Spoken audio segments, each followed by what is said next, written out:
I never imagined that at 67 I would become a guest in the very home my late husband and I spent 40 years building together. My daughter Emily moved her new boyfriend Derek into my house with a smile that asked for nothing because she assumed she no longer needed permission. Then one quiet Tuesday morning, a county tax assessor knocked on my front door, looked straight past Derek, and quietly asked, "Is Mrs. Safra Catz home? I have documents that only the legal owner should see." The color drained from Derek's face before I even opened the envelope. If this story touches something you've experienced, I'd love to hear from you. Please like this video. If you enjoy heartfelt family stories, subscribe so you don't miss what happens next, and share your thoughts in the comments. Most of all, tell me where you're watching from and what time it is where you are. I always enjoy knowing who's keeping me company while I tell my story.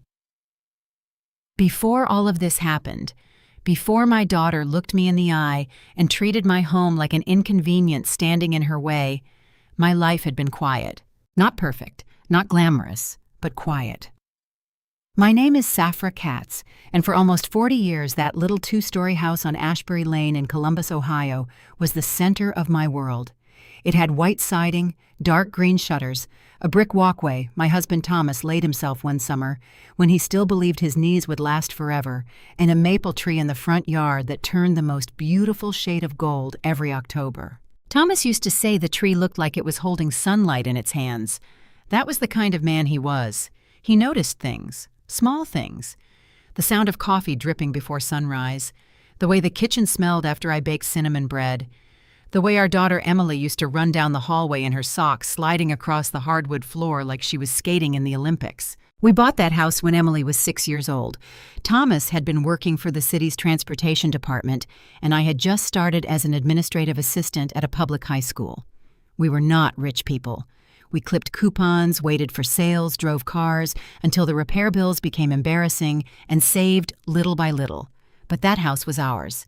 Every room had a memory. The dining room was where Emily lost her first tooth during meatloaf night. The kitchen was where Thomas and I danced badly to old country songs while waiting for pasta water to boil. The upstairs hallway still had a faint scratch near the baseboard from the year Emily got a pink bicycle and insisted on riding it indoors before Christmas dinner. After Thomas passed, those memories became both a comfort and a punishment. He died on a cold February morning 3 years before this story truly began. One day he was sitting across from me at breakfast folding the newspaper and complaining about property taxes. The next week I was standing beside a hospital bed holding a hand that was already cooling.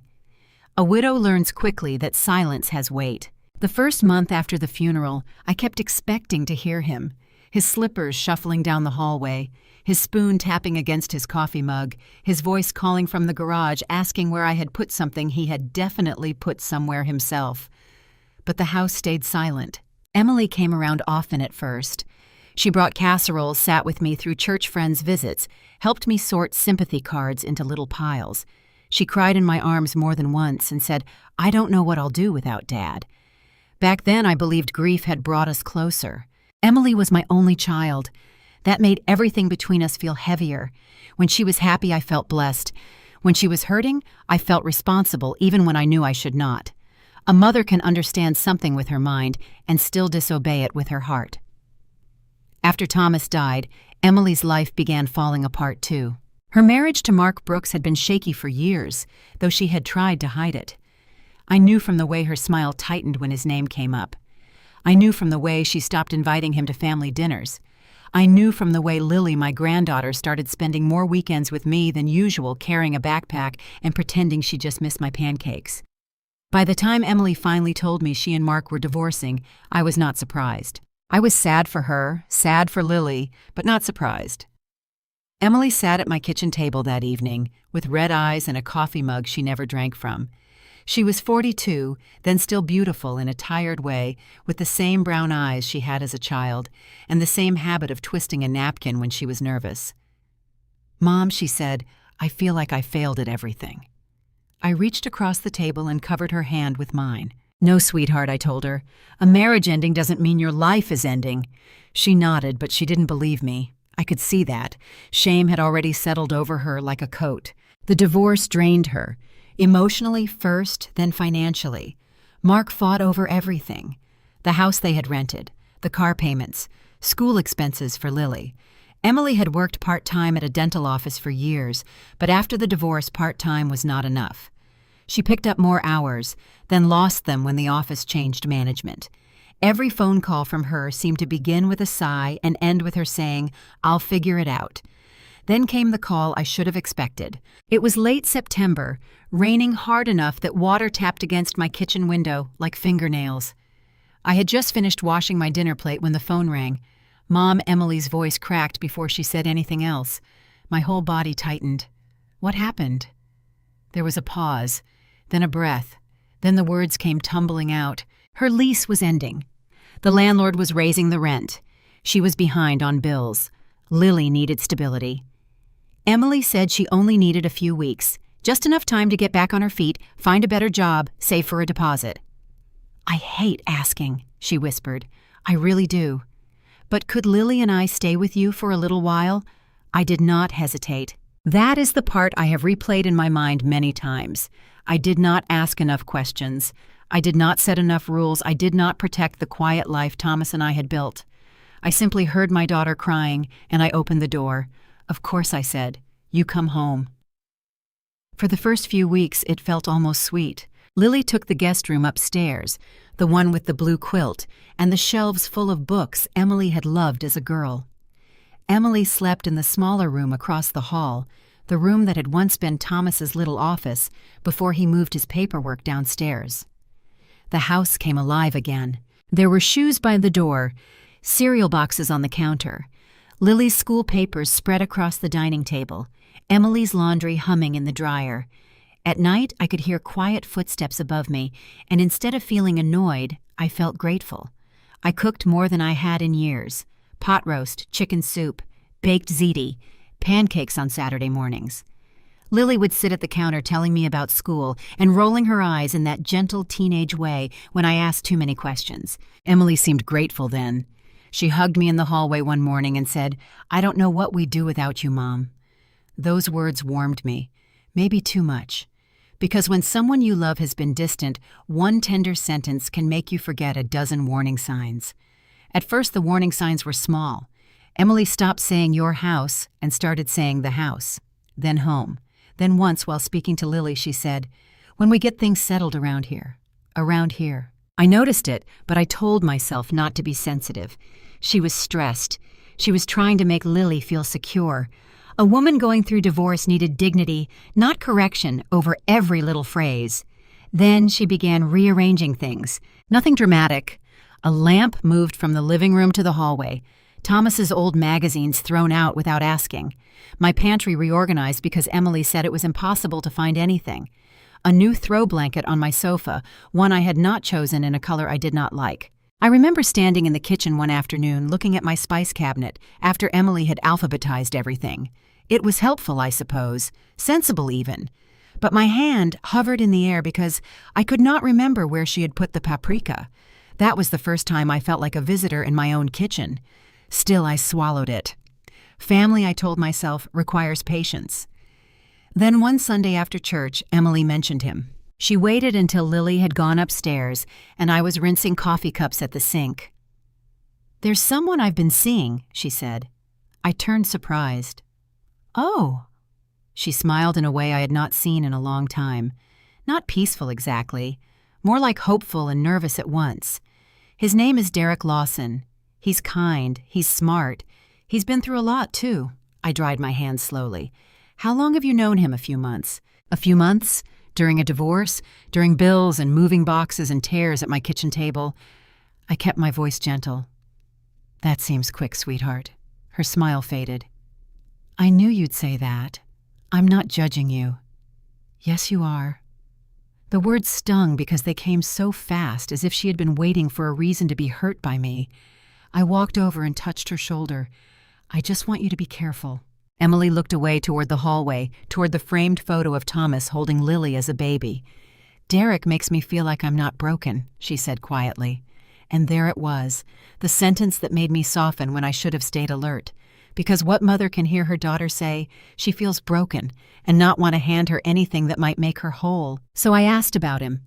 She told me Derek had worked in real estate for years, that he knew people all over Columbus, that he had big plans but had been slowed down by bad luck and dishonest business partners. She said he understood finances, property investments. She said he was helping her think about the future. I remember the way she said that word, future, as if he had handed her one. I wanted to believe her. I wanted to believe him before I even met him, because believing in Derek meant believing Emily was healing. A week later, she asked if he could come by for dinner. Just dinner, she said. I want you to meet him. I said yes. That evening, I set the table with the good blue plates Thomas had always said were too fancy for meatloaf, but perfect for company. I cooked roast chicken, mashed potatoes, green beans, and apple crisp, because those were safe foods, friendly foods, foods that said welcome without making a speech. At exactly 6:30, the doorbell rang. Emily rushed to answer it before I could even wipe my hands, and when Derek Lawson stepped into my house for the first time, he looked around before he looked at me. That was what I remember most. Not his smile, not his firm handshake, not the smooth way he said, "Mrs. Catz, Emily has told me so much about you." I remember his eyes. They moved from the staircase to the fireplace, from the crown molding to the hardwood floors, from the front window to the hallway leading toward the bedrooms. He was not admiring my home. He was assessing it. At the time, I did not yet have the courage to name that feeling. I only felt a small chill move through me, the way you feel a draft before you find the open window. Derek Lawson knew how to enter a room. That was the first thing I learned about him after that dinner. He did not simply walk into my house like an invited guest. He arrived as if he had already studied the space in his mind and decided exactly where he belonged. He was 45, maybe a little older, with neatly combed dark hair, a square jaw, and the kind of smile that made people feel chosen for receiving it. He wore a navy sport coat, even though I had told Emily dinner was casual. His shoes were polished. His watch was expensive-looking, though later I would wonder whether it was real or merely another prop in the life he wanted people to believe he had. At dinner, he was charming, painfully charming. He complimented the chicken. He asked about Thomas. He listened with his head slightly tilted, as if every word I said mattered deeply. When Lily came downstairs halfway through the meal, he stood and pulled out her chair, calling her young lady in a friendly voice that made Emily smile with relief. I wanted not to like him. That is the truth. Something in me had tightened the moment I saw the way his eyes moved over my home. But I also wanted to be fair. I had spent enough years working in a high school office to know first impressions could be wrong. I had seen troubled boys become responsible men. I had seen polished parents behave cruelly once the principal's door closed. People were complicated. Grief had made me suspicious. Loneliness had made me protective. So I told myself to give Derek a chance. He made that easy at first. He helped carry dishes to the sink. He called me Mrs. Catz with just enough respect to sound old-fashioned, not stiff. When I mentioned that the back porch light had been flickering, he offered to look at it before he left. "No trouble at all," he said, rolling up his sleeves. "I'm pretty handy." Emily watched him like he had just saved a child from a burning building. "He can fix anything," she said. I smiled because that was what mothers do when their daughters are trying so hard to prove they have made a good choice. After dinner, Derek stood on the back porch with a screwdriver from Thomas's old toolbox. I remember that detail because he did not ask before opening the toolbox. He simply found it in the garage, carried it out, and helped himself. It bothered me. It was a small thing, but small things have voices if you learn to listen. Thomas's toolbox still smelled faintly of oil and sawdust. His initials were written on the inside of the lid in black marker. I had not opened it much since he passed because the sight of his tools lying exactly where he had left them made my chest ache. Derek opened it like it was nothing. There he said a few minutes later, flipping the porch light on and off, "Loose connection, easy fix." Emily clapped her hands together. "See, Mom, isn't that great?" "It is," I said. "Thank you." Derek smiled. "Anytime. A house this age always needs someone keeping an eye on it. At the time, I thought he meant the wiring. Now I know he meant the house." For the next week, Derek came by often. Not every day, but enough that his presence stopped feeling like a visit and started feeling like a pattern. He would show up after work, though I was never quite sure what work he meant. Emily said he was between projects. Then she said he was consulting. Then she said real estate was complicated and I wouldn't understand the way modern deals worked. I did not argue. I had spent 32 years managing schedules, budgets, parent complaints, student records, and administrators who could not find their own meeting notes. I understood plenty. But I had learned that when an adult child wants to believe you are out of touch, every correction becomes evidence. So I watched. Derek brought flowers one evening, not for Emily, but for me. Yellow roses. My mother loved these, he said. That softened me more than I care to admit. I put them in a vase on the kitchen table and told myself I had misjudged him. Another night he brought takeout from a barbecue place downtown and insisted on paying. He played cards with Lily. He asked about her classes, her friends, whether any boys were bothering her. Lily was polite but reserved. She had always been a watchful child.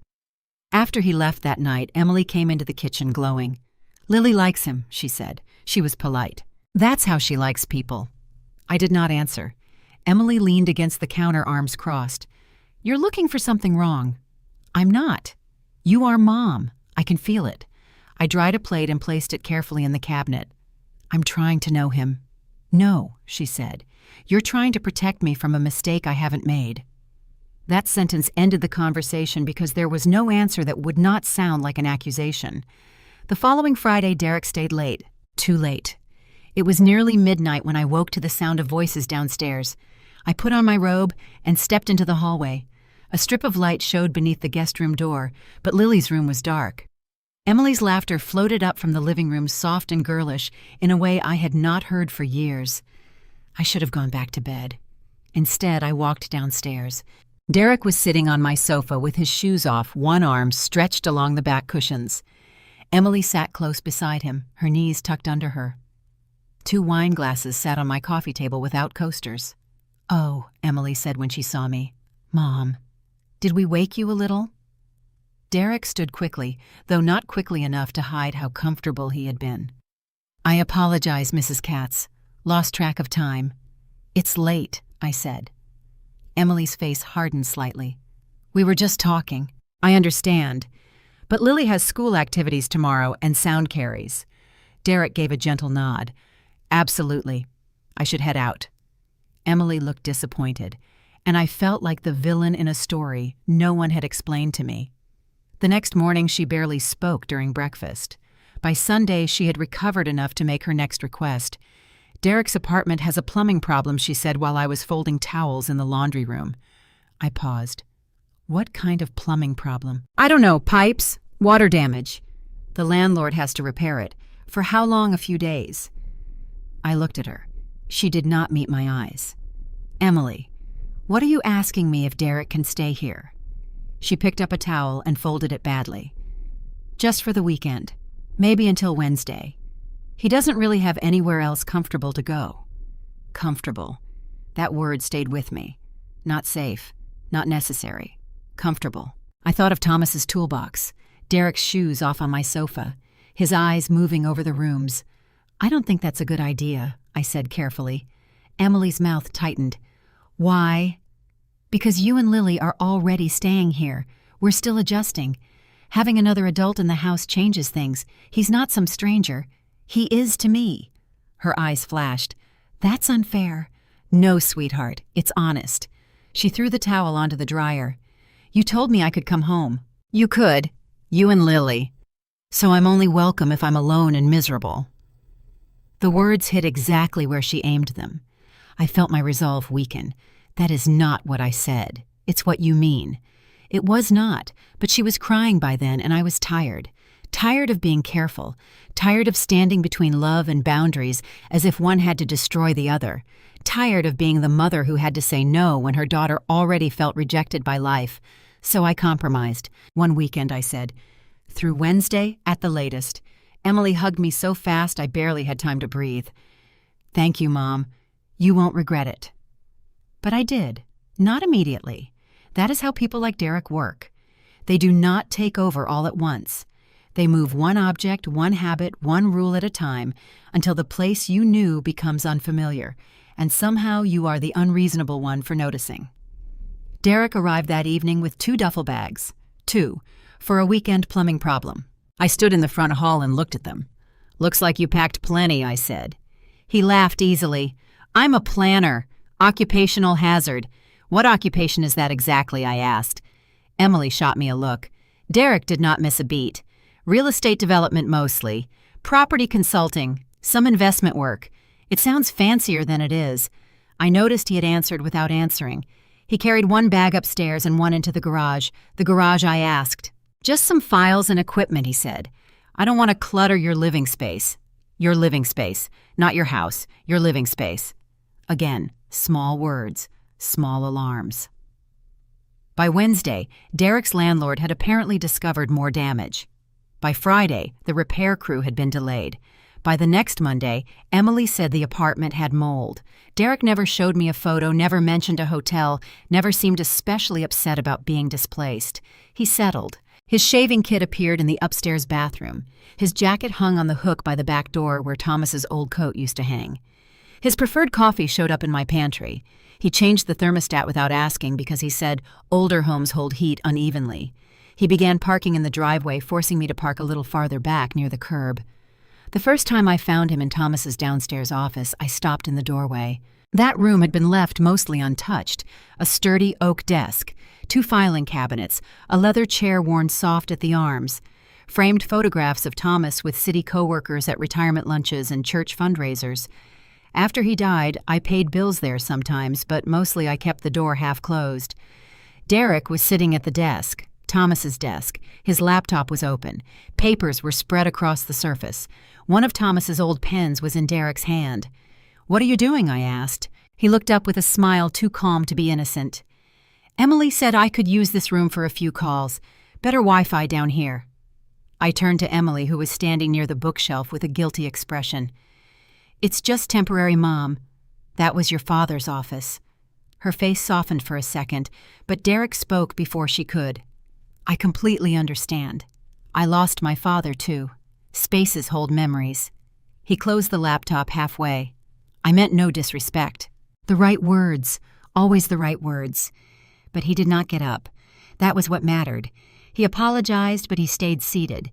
From then on, he used that office every day. He took calls with the door closed.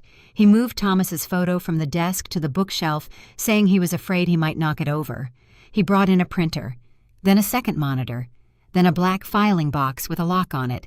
When I objected, Emily sighed. "Mom, he's trying to work.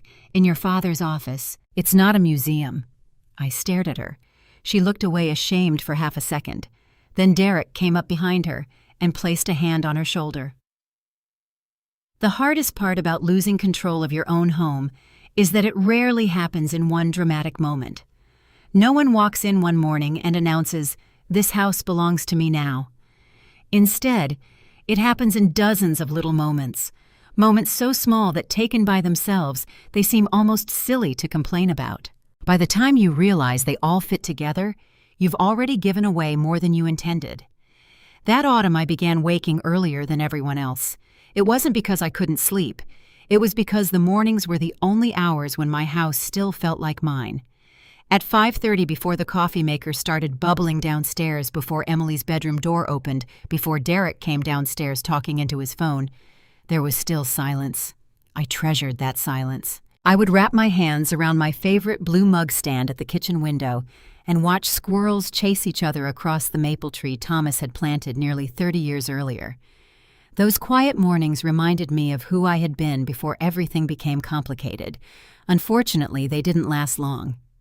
One Tuesday, I walked into the kitchen and found Derek already sitting at my table. He wasn't drinking coffee. He was sorting through the mail. My mail. He looked up casually. "Morning, Mrs. Catz?" I stopped in the doorway. "What are you doing?" He smiled as though the answer should have been obvious. "Just organizing today's mail." I looked down. The envelopes had already been opened. Electric bill, water bill, insurance statement, county correspondence, everything. I felt something tighten inside my chest. I usually handle my own mail. Oh, I know. He slid one envelope toward me. I figured I was helping. Emily mentioned you sometimes get overwhelmed by paperwork. I turned toward my daughter, who had just entered the kitchen tying her hair into a ponytail. I never said that, I replied quietly. Emily looked uncomfortable. I only meant, you've had a lot on your plate since Dad passed. I've been paying bills for over 40 years. I know. So why would anyone think I suddenly forgot how? Neither of them answered. Instead, Derek stood, gathered the envelopes into neat piles, and spoke in the calm, patient tone people use with someone they believe is overreacting. I honestly thought I was making things easier. Maybe he did. Or maybe he wanted me to think every objection I raised was unreasonable. Either way, I hated the feeling that settled over me after that conversation, because for the first time, I wondered whether Emily had been discussing me when I wasn't around. That afternoon, I drove to the grocery store. Normally, shopping relaxed me, not that day. As I reached for a loaf of bread, I kept hearing Derek's words. Emily mentioned. Emily said. Emily thought. How much had she shared? Had she told him about my finances? About Thomas? About our savings? About the mortgage that had finally been paid off years earlier? By the time I reached the checkout line, I realized I wasn't thinking about groceries anymore. I was thinking about trust. When I returned home, Derek was standing in the garage.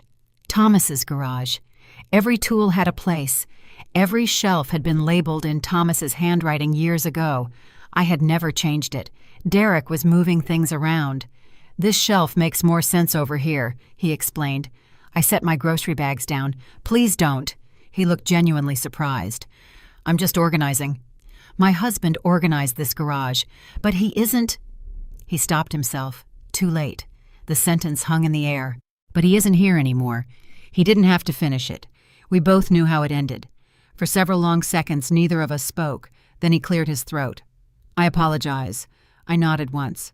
Please leave it the way it is. He smiled politely. Of course. That evening I noticed the shelves had still been rearranged, only slightly, enough that someone else might never notice, enough that I noticed immediately.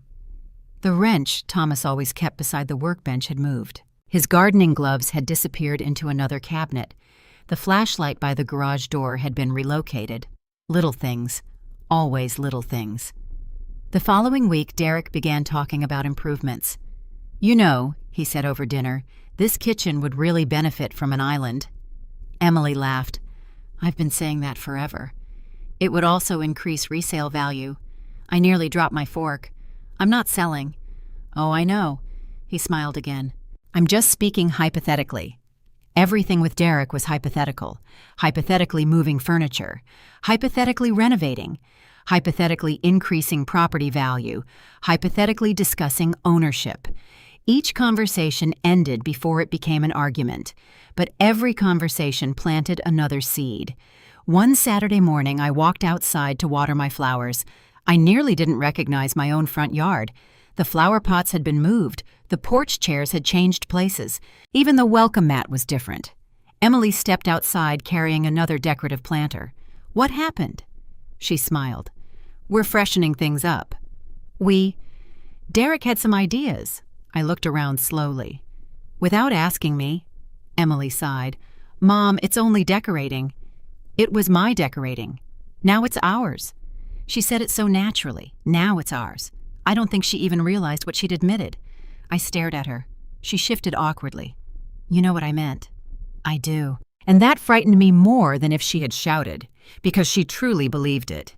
Later that afternoon, I went to collect the mail before anyone else could. Inside was a thick envelope from Franklin County. Property tax assessment. I always opened those myself. Always. I carried it upstairs, intending to read it after dinner. When I returned to my bedroom later that evening, the envelope had already been opened. Not torn, opened carefully, as if someone wanted me not to notice. I stood perfectly still. Then I checked the seal. It had been sliced with something sharp, not ripped. Someone had deliberately opened it. I walked downstairs. Emily and Derek were watching television. I held up the envelope. Did either of you open this? Emily looked confused. No. Derek barely glanced away from the screen. I might have. I blinked. You what? I thought it was another utility bill. It clearly says county tax assessment. He shrugged. I didn't pay attention. I looked directly into his eyes. You opened government mail addressed to me. I was trying to help. Again, always helping, always crossing another line while pretending he couldn't see it. I'd appreciate it if you never opened my mail again. His smile faded for the first time. I said I was sorry. I heard you. Emily spoke before either of us could continue. Mom, this is getting blown way out of proportion. I turned toward her. It's just an envelope. No. I placed it carefully on the coffee table. It isn't. Neither of them said another word. That night, after everyone went upstairs, I finally sat down to read the assessment. Most of it looked routine. Property value, county information, tax calculations. Nothing unusual. Then I noticed something. Someone had highlighted one paragraph. Not me. Someone else. The highlighted section discussed senior property tax exemptions. I frowned. Why would Derek highlight that? The next morning while making breakfast, I asked casually, Derek, why were you reading about senior exemptions? He looked up too quickly. I wasn't. It was highlighted. Oh, he laughed. I probably brushed against it with one of those yellow markers in my bag. There wasn't a yellow marker anywhere nearby. Emily accepted the explanation immediately. I didn't. Over the next several days, I noticed Derek asking more questions. When did you buy the house? Did Thomas ever refinance? Is the deed still exactly the same? Have you updated your estate planning recently? Each question sounded innocent. Each answer revealed another piece of information. Finally, I stopped answering. One evening he asked, Who normally handles your property taxes? I do. What if something happened to you?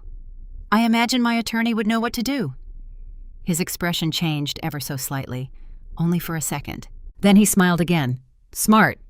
That single word echoed in my mind long after dinner. 2 days later, I went into the downstairs office, looking for one of Thomas's old insurance folders. The filing cabinet drawer wasn't fully closed. Thomas never left it open. Neither did I. Inside, several folders sat at odd angles. Someone had searched through them. Carefully. Not enough to leave obvious evidence. Enough that I noticed. I searched the cabinet myself. Insurance papers. Mortgage release. Old tax returns, veterans' records, everything seemed present, yet something felt different, like a bookshelf after someone removes one novel and slides the others together. You can't immediately identify what's missing. You only know something is. I closed the drawer slowly. That evening, I drove to the cemetery. I hadn't visited Thomas in nearly a month. I sat beside his headstone as the October wind scattered dry leaves across the grass. I don't know if I'm imagining things, I whispered. I hope I am. The silence answered exactly as silence always does. On the drive home, however, I remembered something Thomas used to tell me whenever we reviewed our finances together. If something feels wrong, Safra, he would tap the table twice. Don't ignore the feeling just because you can't prove it yet. By the time I pulled into the driveway, the porch light was already on. Through the front window, I could see Derek sitting in Thomas's office again. This time he wasn't working. He was studying something. A stack of county documents spread across the desk. As I quietly stepped inside, I heard him speaking on the phone. No, not yet. A pause. She's still listed exactly the way I expected. Another pause. I just need a little more information. I froze. He hadn't seen me. I'll call you after I confirm the tax records. Tax records. My heartbeat suddenly became the loudest sound in the hallway. Before I could hear another word, Derek turned in his chair. Our eyes met. For the briefest moment, neither of us smiled, and for the first time since he had entered my home, I knew with absolute certainty that Derek Lawson wasn't simply interested in my house. He was planning something. I just didn't know how far he was willing to go. That night, I barely slept. I kept replaying the few words I had overheard. She's still listed exactly the way I expected. I just need a little more information. I'll call you after I confirm the tax records. There could have been an innocent explanation. Perhaps he was helping a client. Perhaps the county records belonged to another property. Perhaps I was allowing fear to fill in the blanks. But every time I tried to convince myself of that, I remembered the way Derek had looked at me when he realized I was standing in the hallway. For the first time since I had met him, his smile disappeared completely. Not because he was embarrassed, because he had been caught. The next morning, I decided not to confront him. Thomas had taught me something during the years we spent paying off our mortgage. When someone wants you to react, he would say, sometimes the smartest thing you can do is watch. So I watched. And once I truly began watching, I noticed far more than I ever had before. Derek's phone never left his hand. Whenever county mail arrived, he somehow knew before I did. If I walked into the downstairs office unexpectedly, his laptop screen changed almost instantly. He never seemed surprised by my presence anymore. Instead, he seemed prepared, almost as though he had already considered every possible question I might ask. Emily, meanwhile, looked happier than she had in years.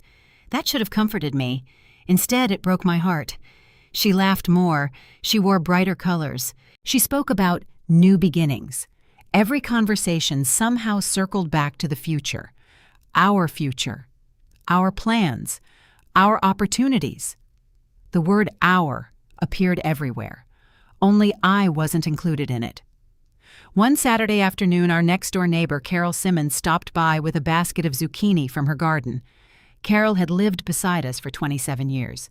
She had known Thomas nearly as long as I had. She greeted me with a warm hug before glancing toward the driveway. "I see you've got more company these days." I smiled politely. "My daughter's staying here for a while." "And her gentleman friend." There was something in Carol's voice. Curiosity. I invited her inside for iced tea.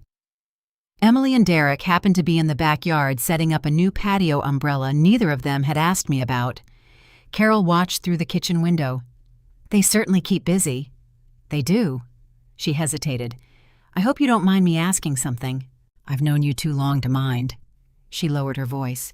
"The other day, Derek introduced himself to the Hendersons across the street." I looked up. "So," he told them he'd recently moved into the neighborhood. A chill spread slowly through my chest. "He said that—" Carol nodded. I assumed maybe I'd misunderstood. I forced a smile. "I'm sure it was just awkward wording." But even as I said it, I didn't believe it. Because Derek hadn't told people he was staying with his girlfriend's mother. He had told people he had moved into the neighborhood. There was a difference. A very important difference. Later that evening, I casually mentioned it during dinner. "Carol said you met the Hendersons." Derek smiled. "Nice couple." "She thought you said you'd moved here," Emily answered before he could. "Mom, technically he has." "No." I looked directly at my daughter. "He hasn't." Emily sighed dramatically. "Why does every little thing become an issue? It isn't little. It's just conversation. It becomes important when people begin believing something that isn't true." Derek placed his fork down carefully. "I certainly never intended to mislead anyone." His tone was calm, measured, reasonable, the exact opposite of how I was beginning to sound. Emily reached for his hand beneath the table. I noticed. So did he. His thumb gently brushed hers. It was a small gesture, but it reminded me they were becoming a united front. And I was becoming the opposition. The following week brought another surprise. I returned home from grocery shopping to find 3 unfamiliar vehicles parked outside, 2 pickup trucks, 1 white SUV. Men were measuring my front yard. One carried a clipboard, another had a laser measuring tool. I hurried across the lawn. "Excuse me." The older man smiled politely. "Afternoon, ma'am." "What are you doing?" "We're just taking preliminary measurements." "For what?" He glanced toward Derek, who was walking out of the garage. "I thought you knew." "I don't." Derek stepped forward. "Oh." He laughed lightly. "I forgot to mention it." I stared at him. "You forgot to mention what?" "I had a contractor friend stop by." "A contractor?" "We're only getting ideas." "Ideas. Again. Always ideas." The contractor spoke cheerfully. "Your son-in-law has some interesting renovation plans. I felt my stomach drop. My what? He looked confused. I'm sorry. He pointed toward Derek. I assumed. I interrupted gently. He isn't my son-in-law. The man's face reddened immediately. Oh, he looked embarrassed. My mistake. Derek chuckled. Easy misunderstanding. No, it wasn't. Because Derek hadn't corrected him, not once. The contractors left after another 15 minutes. When they were gone, I turned toward Emily.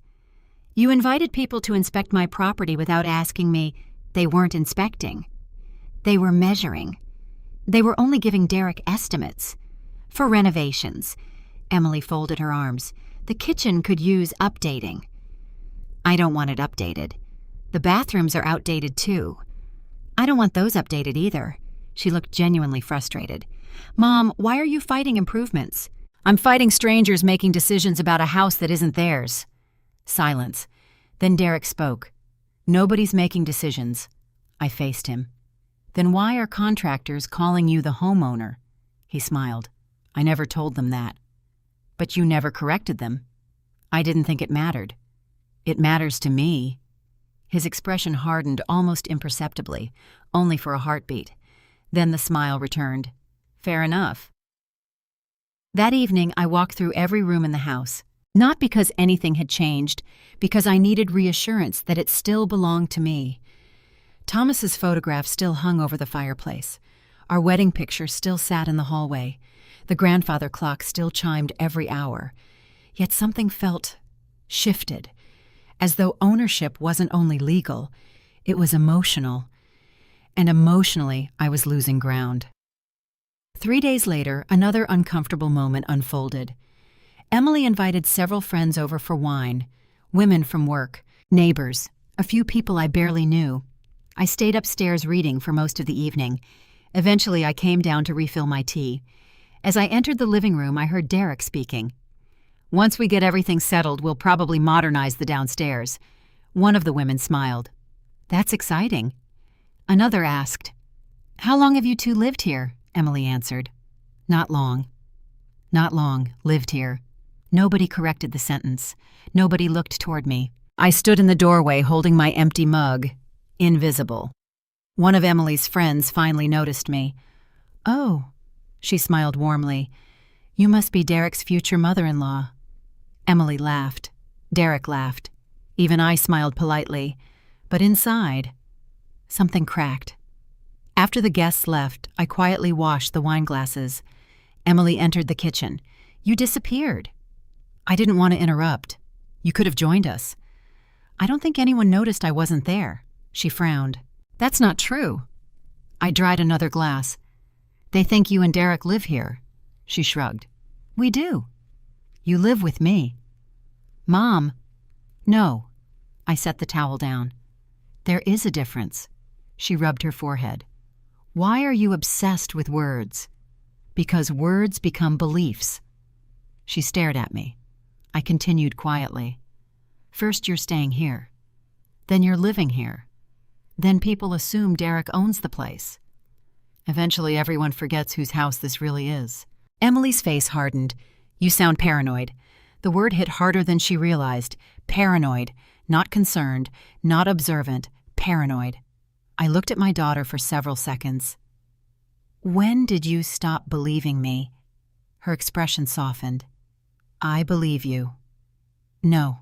I shook my head. You believe him. She didn't answer. Because she couldn't. The next morning I went outside to collect the newspaper.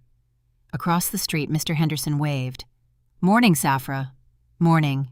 He smiled kindly. I hear congratulations are in order. I blinked. For what? Derek says you folks are planning a lot of exciting changes. I forced another polite smile. Nothing's been decided. Oh, he laughed. Sounded pretty certain yesterday. As I walked back inside, my hands trembled around the newspaper. Derek wasn't simply talking. He was creating a story, one conversation at a time, one neighbor at a time, one assumption at a time, until eventually, his version of reality would become everyone else's. That afternoon, while dusting the bookshelf in Thomas's office, I noticed a legal-sized folder sitting beneath Derek's laptop. He had stepped outside to answer a phone call. The folder wasn't closed completely. A single page protruded. I had no intention of reading someone else's documents, but one line caught my eye. Property transfer strategy. My heart skipped. Before I could see anything else, Derek walked back into the room. His hand moved surprisingly fast. The folder disappeared beneath another stack of papers. He smiled. "Need something?" I looked directly at him. I was dusting. He nodded. "Thank you." Neither of us mentioned the folder. Neither of us mentioned the title I'd seen. But from that moment forward, I no longer believed Derek's interest in my house was accidental. Someone who casually stayed for a weekend didn't collect renovation estimates. He didn't convince neighbors he lived there. He didn't discuss future plans for someone else's property, and he certainly didn't keep folders labeled property transfer strategy on the desk of the man whose home he seemed determined to inherit. I walked upstairs slowly that evening. For the first time in months, I locked my bedroom door before going to sleep. Not because I thought someone would hurt me, because deep inside I was beginning to understand something much more frightening. Derek Lawson wasn't waiting for an opportunity. He believed he was creating one. By the time November arrived, I had stopped asking myself whether Derek Lawson had a plan. The real question had become how much of that plan Emily already knew. That thought hurt far more than anything Derek had done. A stranger can disappoint you. A stranger can manipulate you. But when your own child begins defending someone who steadily erases your place in your own home, every conversation feels like another small funeral. I tried not to think that way. I reminded myself that Emily was vulnerable. She had come through a painful divorce. She was trying to rebuild her confidence, raise Lily, and convince herself that life still held good things. People in that position sometimes mistake control for security. Still, I couldn't ignore what was happening anymore. Every morning, another boundary disappeared. One Monday, I came downstairs to find Derek standing beside the thermostat. He had changed it again. "It's freezing in here," he said. "It was 70. It feels colder." I walked over and changed it back. "I've always kept it at 70. He smiled politely. "I just figured we'd all be more comfortable." Emily looked up from her cereal. "Mom, it's only 2 degrees.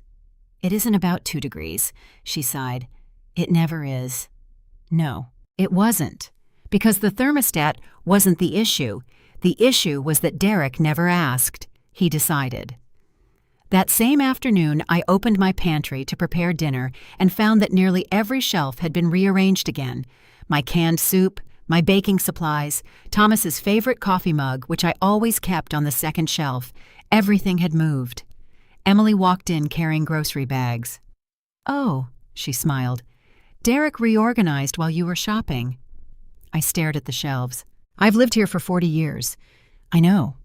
I knew exactly where everything was. It's more efficient now." I turned toward her. "For who?" She hesitated. Neither of us answered.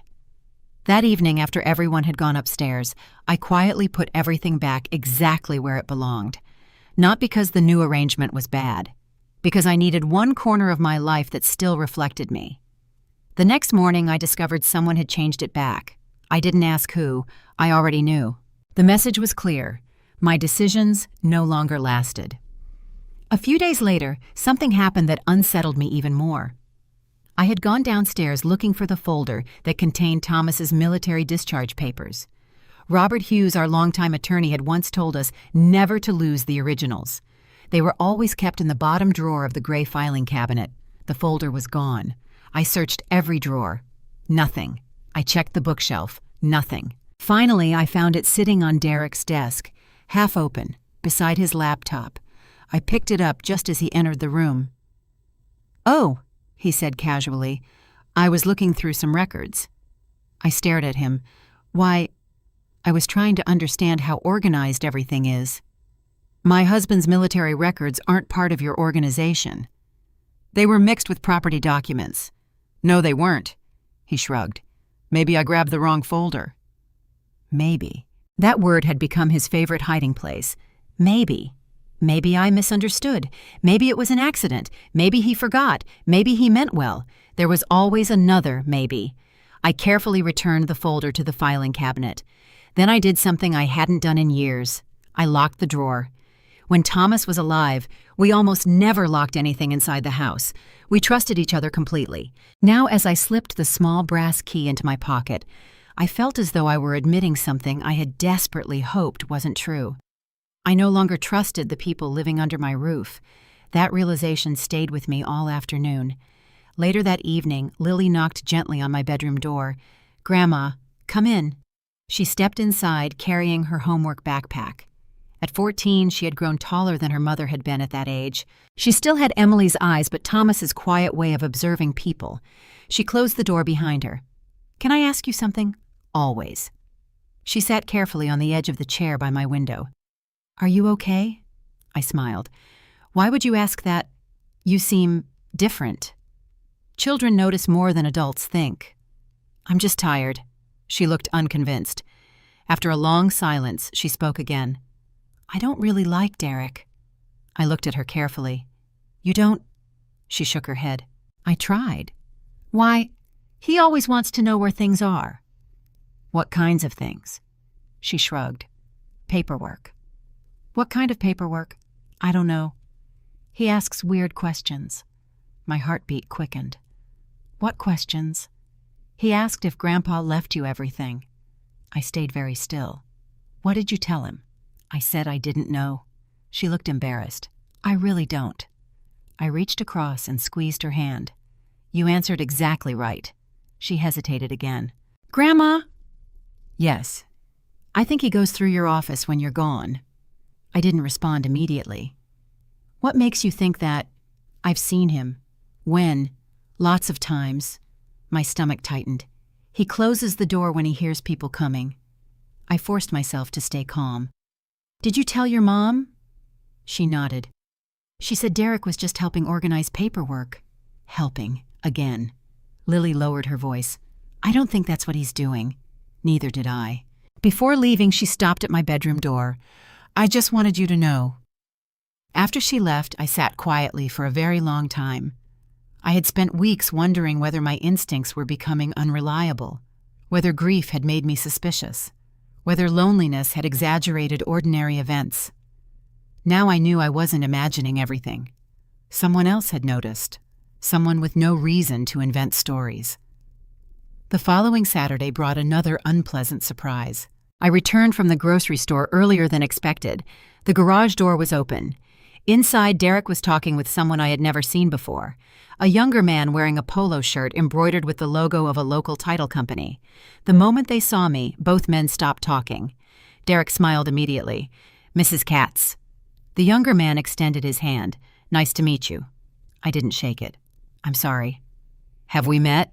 He looked toward Derek. "No. We were just discussing." He stopped. Derek answered instead. "Insurance?" The young man nodded a little too quickly. "Right. Insurance." I looked from one man to the other. "What kind of insurance?" Derek laughed. "You know, general homeowner information." I didn't ask anyone to discuss my homeowner information. The young man looked increasingly uncomfortable. I should probably get going. He practically hurried toward his car. I watched him drive away before turning back to Derek. "Who was he?" "A friend." "What friend?" "He works with property documentation." "Property documentation, not insurance. Documentation." I folded my arms.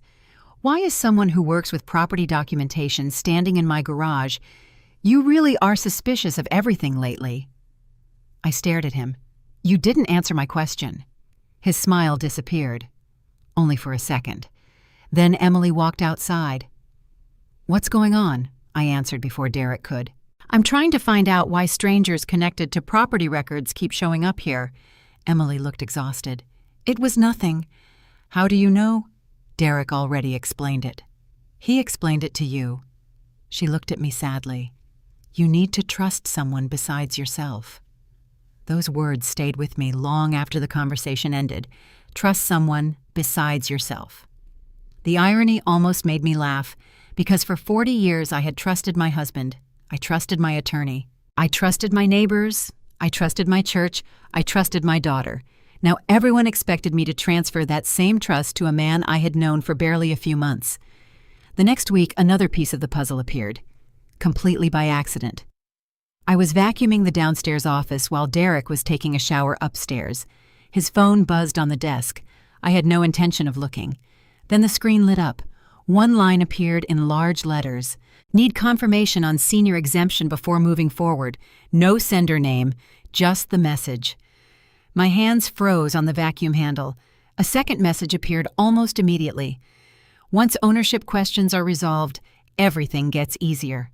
Ownership, not renovation, not repairs, ownership.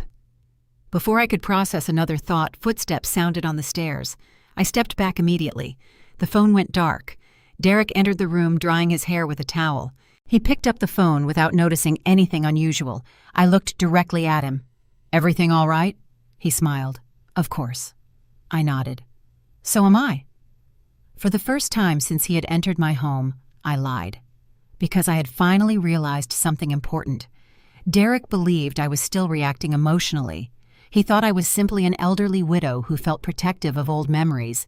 He had no idea that I had stopped reacting.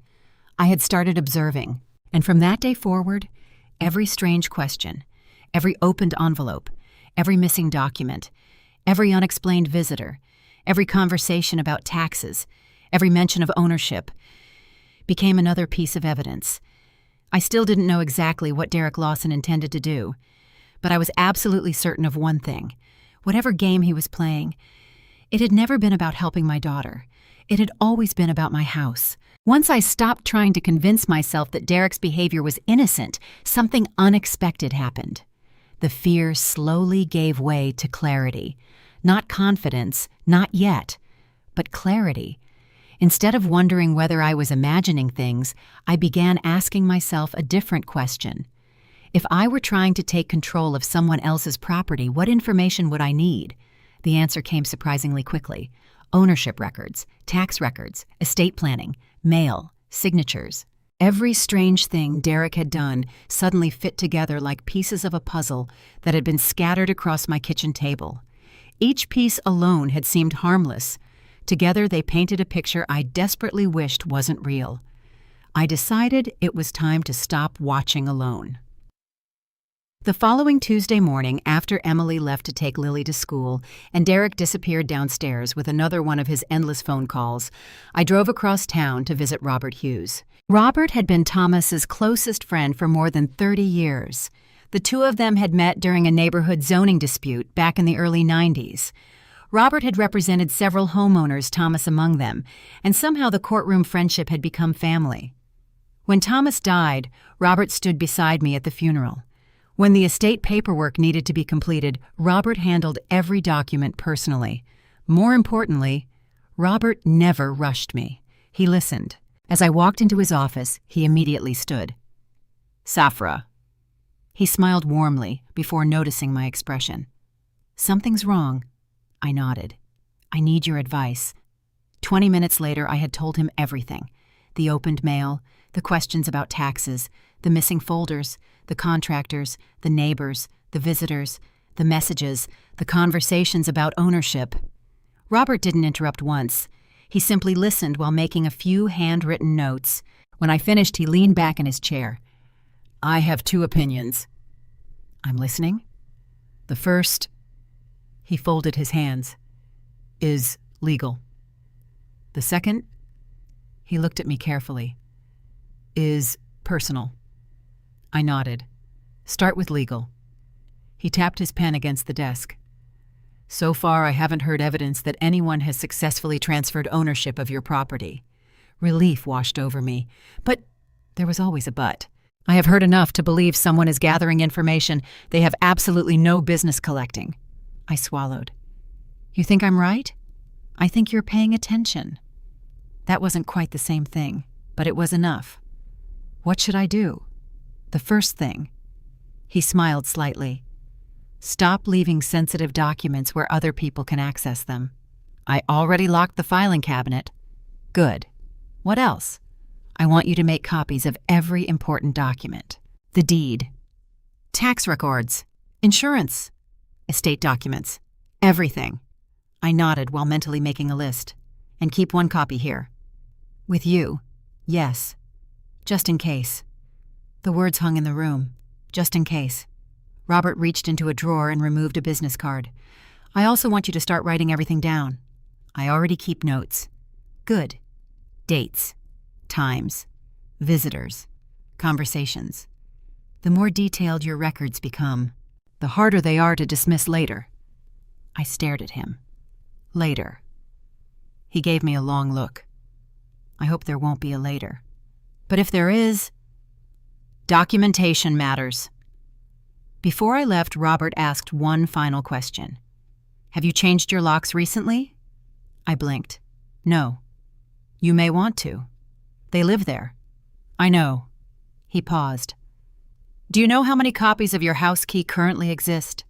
The question had never occurred to me. I drove home in complete silence. By the time I pulled into the driveway, another unfamiliar vehicle sat in front of my garage. This one belonged to a landscaping company. 3 men were unloading measuring tape and marking flags. I climbed out of my car. What are you doing? One of the workers smiled. We're preparing an estimate. For who? He pointed toward Derek. I looked toward the backyard. Sure enough, Derek stood there talking confidently while gesturing across my lawn. Emily stood beside him, laughing, as though this were perfectly normal. I walked straight across the grass. Derek, he turned with that same practiced smile. Mrs. Catz, what are they estimating? Some landscaping ideas. I didn't request landscaping. Emily sighed immediately. Mom. No. I kept my eyes on Derek. I asked you a question. They're only giving us options. Us. Again. I looked toward the workers. Thank you for coming. But I won't be needing an estimate. The foreman looked confused. He glanced toward Derek. Derek spoke before anyone else could. It's all right. There seems to be a misunderstanding. No, I answered calmly. There isn't. I'm the homeowner. I didn't authorize this. The workers exchanged uncomfortable glances. Within minutes, they packed everything back into their truck. After they left, Emily exploded. Why would you embarrass us like that? I looked at her quietly. Embarrass who? You didn't have to send them away. They were making plans for property that doesn't belong to them. Derek was trying to improve the yard. I like the yard. It looks dated. It looks like your father's yard. Silence. Emily looked away first. That evening, she barely spoke to me.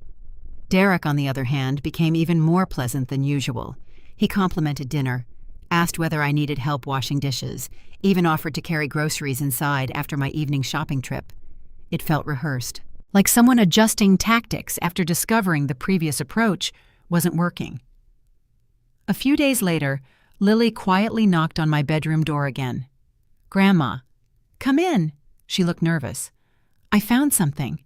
My heartbeat quickened. What is it? She reached into her backpack and removed her phone. I didn't mean to. I was taking pictures of our science project. She unlocked the screen. I forgot my phone was recording. She pressed play. The video was shaky, mostly the floor. Then, Derek's voice. She still has everything in the downstairs cabinet. Another man's voice answered. You sure, Ma? Positive. The old attorney handled most of it years ago. A pause. Then Derek again. I just need to figure out where she keeps the originals. The recording ended. My hands suddenly felt cold. Lily. She looked frightened. I didn't know if I should tell Mom. You did the right thing coming to me. Tears filled her eyes. I don't think he's nice. I pulled her into a hug. Neither did I. That recording changed everything. For the first time, I had something besides instinct. Not enough for police, not enough for court, but enough to prove I wasn't imagining things.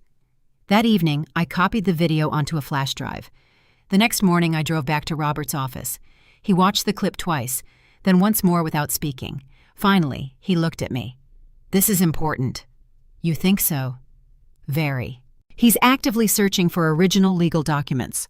Robert leaned forward. Safra, I want you to answer one question honestly. Anything. Has anyone besides me ever reviewed Thomas's estate documents? I thought carefully. No. What about Emily? No. Derek? Absolutely not. He nodded slowly. Good. Then his expression became serious. I think it's time we verify something. What? I want to confirm that every county record still matches exactly what we filed after Thomas passed. You think someone changed something? I don't know, but I don't like guessing. Neither did I. 2 days later, while Robert began quietly checking public records, life inside the house continued almost normally. Almost. Emily started referring to the downstairs office as Derek's workspace. Packages arrived addressed to Derek at my address. The delivery driver even greeted him by name. One afternoon, I heard him tell someone on the phone, "Yeah, I'm basically settled here now." Basically settled. Another tiny lie, another brick in the story he was building. That weekend brought one final surprise. I returned from church to find a man in a gray suit walking through my living room with Derek. He carried a tablet and took photographs of every room, the staircase, the dining room, the fireplace, even Thomas's office. I stepped inside. "Excuse me." The man smiled professionally. "I'm with Franklin Home Investment Group." Investment, not renovation. Investment. My stomach tightened. "What exactly are you doing?" "We're documenting the property." I looked directly at Derek. "Why?" He answered so smoothly that someone who didn't know him might have believed every word. "I just wanted an opinion on future improvements." The man added cheerfully, "This house has tremendous investment potential." Investment. Again. The same word. Different person. Same direction. I smiled politely at the representative. "I'm afraid you've wasted your trip." He looked confused. This property isn't available for investment." He turned toward Derek. Derek's smile remained perfectly in place, but I noticed something else. His jaw had tightened. Just slightly. Just enough. Because for the first time, one of his carefully arranged plans had failed in front of someone else. As the representative packed his tablet and quietly excused himself, Derek and I stood in complete silence. No anger, no shouting, just two people looking at each other. Each of us now understood the other perfectly. He knew I no longer trusted him, and I knew, without a single remaining doubt, that Derek Lawson wasn't imagining a future in my home. He was actively preparing for it. I simply didn't yet know how close he believed he was to making it happen. By Thanksgiving, my house no longer felt divided. It felt occupied by two different realities. In my reality, I was still the owner of the home Thomas and I had spent 40 years paying for. In Derek's reality, I was simply the elderly woman who happened to be living there until his plans were complete. The frightening part wasn't Derek anymore. It was Emily, because she had stopped noticing the difference. Or perhaps she no longer wanted to. Every year since Thomas and I married, Thanksgiving had been my favorite holiday. Christmas carried expectations. Birthdays carried memories. But Thanksgiving was simple. Good food, family, stories around the table. Thomas carving the turkey while pretending he was hosting a television cooking show. Emily laughing so hard she'd nearly spill her cranberry sauce. Lily helping me bake pumpkin pies before she was tall enough to reach the counter without a stool. Those traditions had survived decades. Until that year. 3 days before Thanksgiving, Emily walked into the kitchen holding a notebook. "I've made a schedule." I looked up from peeling potatoes. "A schedule? For Thanksgiving." She smiled proudly. I thought it would make everything easier. She handed me the paper. At the top it read, Thanksgiving Plan. 8 a.m. Derek starts turkey. 9:30 a.m. Emily prepares stuffing. 10 a.m. Furniture rearrangement. 11 a.m. Guests begin arriving. I frowned. "Where am I?" Emily blinked. "What? I don't see my name." "Oh," she laughed. "You don't need a schedule. You always make pies." The words stung more than they should have. For 38 Thanksgivings, I had planned every meal. Now my contribution had been reduced to dessert. I looked farther down. Living room seating had been assigned. Even the dining table had place cards. Thomas's chair. The chair that no one had sat in since he died had been assigned to Derek. I stared at the paper for several long seconds. Emily noticed. "What?" I placed the schedule gently on the counter. "Your father's chair." "What about it? Nobody sits there." Emily sighed. "Mom." "No." My voice remained calm. "We agreed after he passed. His chair stays empty. That was 3 years ago. It still matters." Derek walked into the kitchen just in time to hear the last sentence. "We're talking about the seating." Emily nodded. He smiled sympathetically. "I completely understand respecting traditions." Then he added, "But sometimes moving forward is the healthiest way to honor someone." "Honor someone?" I looked directly at him. "You never met my husband." Silence. No one spoke for several seconds. Finally, Emily folded the schedule. "We'll figure it out." She sounded irritated, not understanding. That evening, I quietly placed Thomas's chair back exactly where it had always been. The next morning, it had been moved again, not far, just enough to fit another chair comfortably beside the head of the table. Again. Small changes. Always small changes. The day before Thanksgiving, Lily came home from school unusually quiet. She barely touched dinner. After Emily and Derek went downstairs to discuss grocery shopping, Lily slipped into the kitchen. "Grandma?" "Yes." She glanced toward the hallway before lowering her voice. "I need to show you something." She led me upstairs into her bedroom. After closing the door, she opened her laptop. "I wasn't trying to spy." "I know. I was printing homework." She clicked through several browser tabs. One page remained open. It wasn't hers. It belonged to Derek. She had accidentally printed one of his tabs instead of her assignment. The page displayed county property information, my address, my parcel number, tax history, assessment records, highlighted sections, printed notes, several pages. I stared at the screen. "When did you find this?" "Yesterday." I didn't know if I should tell anybody. "You absolutely should." She looked frightened. "Is he doing something illegal?" I answered honestly. "I don't know." "But he certainly shouldn't be researching my property without telling me." Lily nodded slowly. "I thought so." I copied the web address onto my phone, then quietly cleared her printer history. No sense letting Derek know we'd seen it. That afternoon, another unexpected conversation unfolded. Our mail carrier, Mr. Jenkins, rang the doorbell instead of leaving the letters. "I need a signature." I stepped forward. "I'll sign." Before I reached the door, Derek appeared. "I've got it." Mr. Jenkins hesitated. "I'm supposed to get the homeowner's signature." Derek smiled easily. "We all live here." The mail carrier looked uncertain. I walked beside Derek. "I'm Safra Catz." Mr. Jenkins immediately handed the electronic pad to me. "Thank you, Mrs. Catz." As I signed, I noticed Derek watching carefully. Not casually, carefully, as though he were studying how I formed each letter. When Mr. Jenkins left, I turned toward Derek. "Why did you offer to sign?" "I was trying to save you the trip to the door." "I'm capable of walking 10 feet. He laughed. "I know. Again. Always helping. Always another explanation." That evening I called Robert. I told him about the county website, the highlighted records, the mail, the signature. He became unusually quiet. Finally he said, "Safra, I think we've reached the point where you need to assume every important document in that house could become a target. I've already copied everything." "Good. I want the originals." "What? Bring every original document to my office." "Everyone?" "Yes. Tomorrow." I hesitated. What if Emily notices? Robert's answer surprised me. "Let her." "Why? Because if someone objects to you protecting your own legal documents?" That tells us everything we need to know. The next morning, I waited until everyone left. Emily drove Lily to school. Derek said he had meetings downtown. As soon as the driveway emptied, I unlocked the filing cabinet. One folder after another.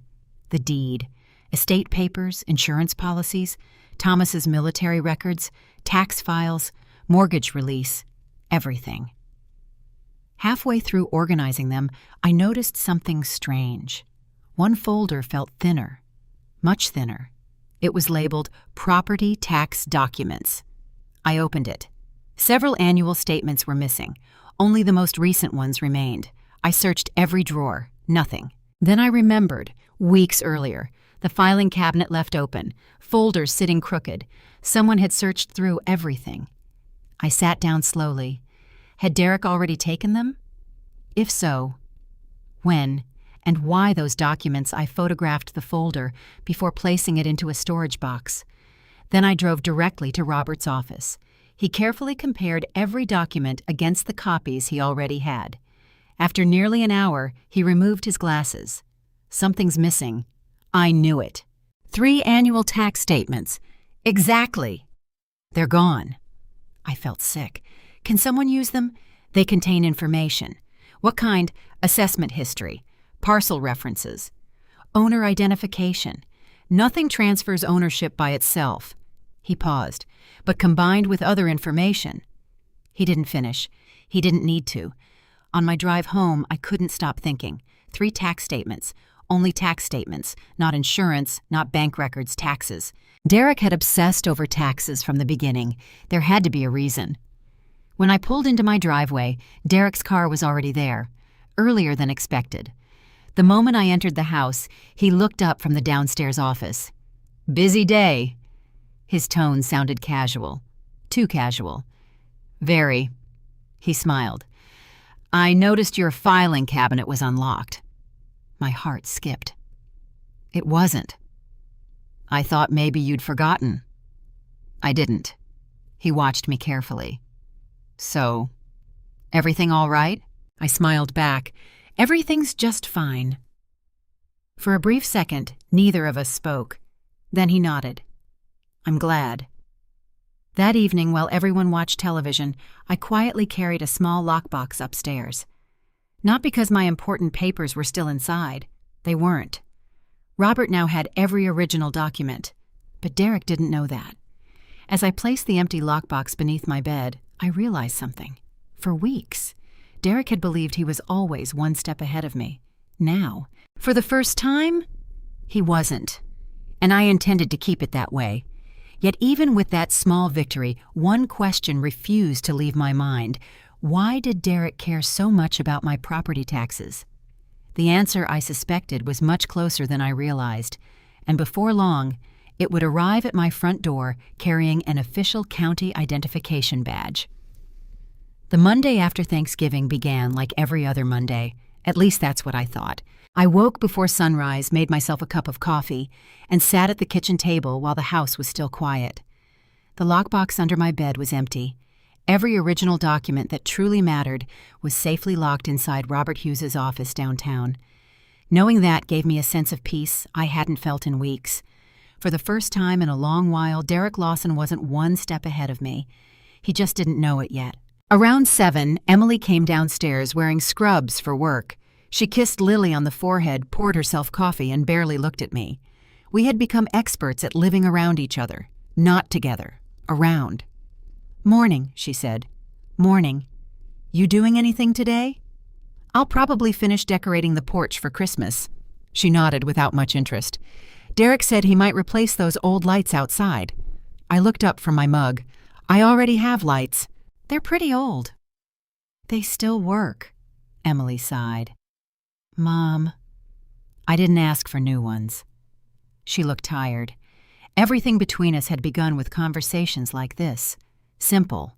Ordinary.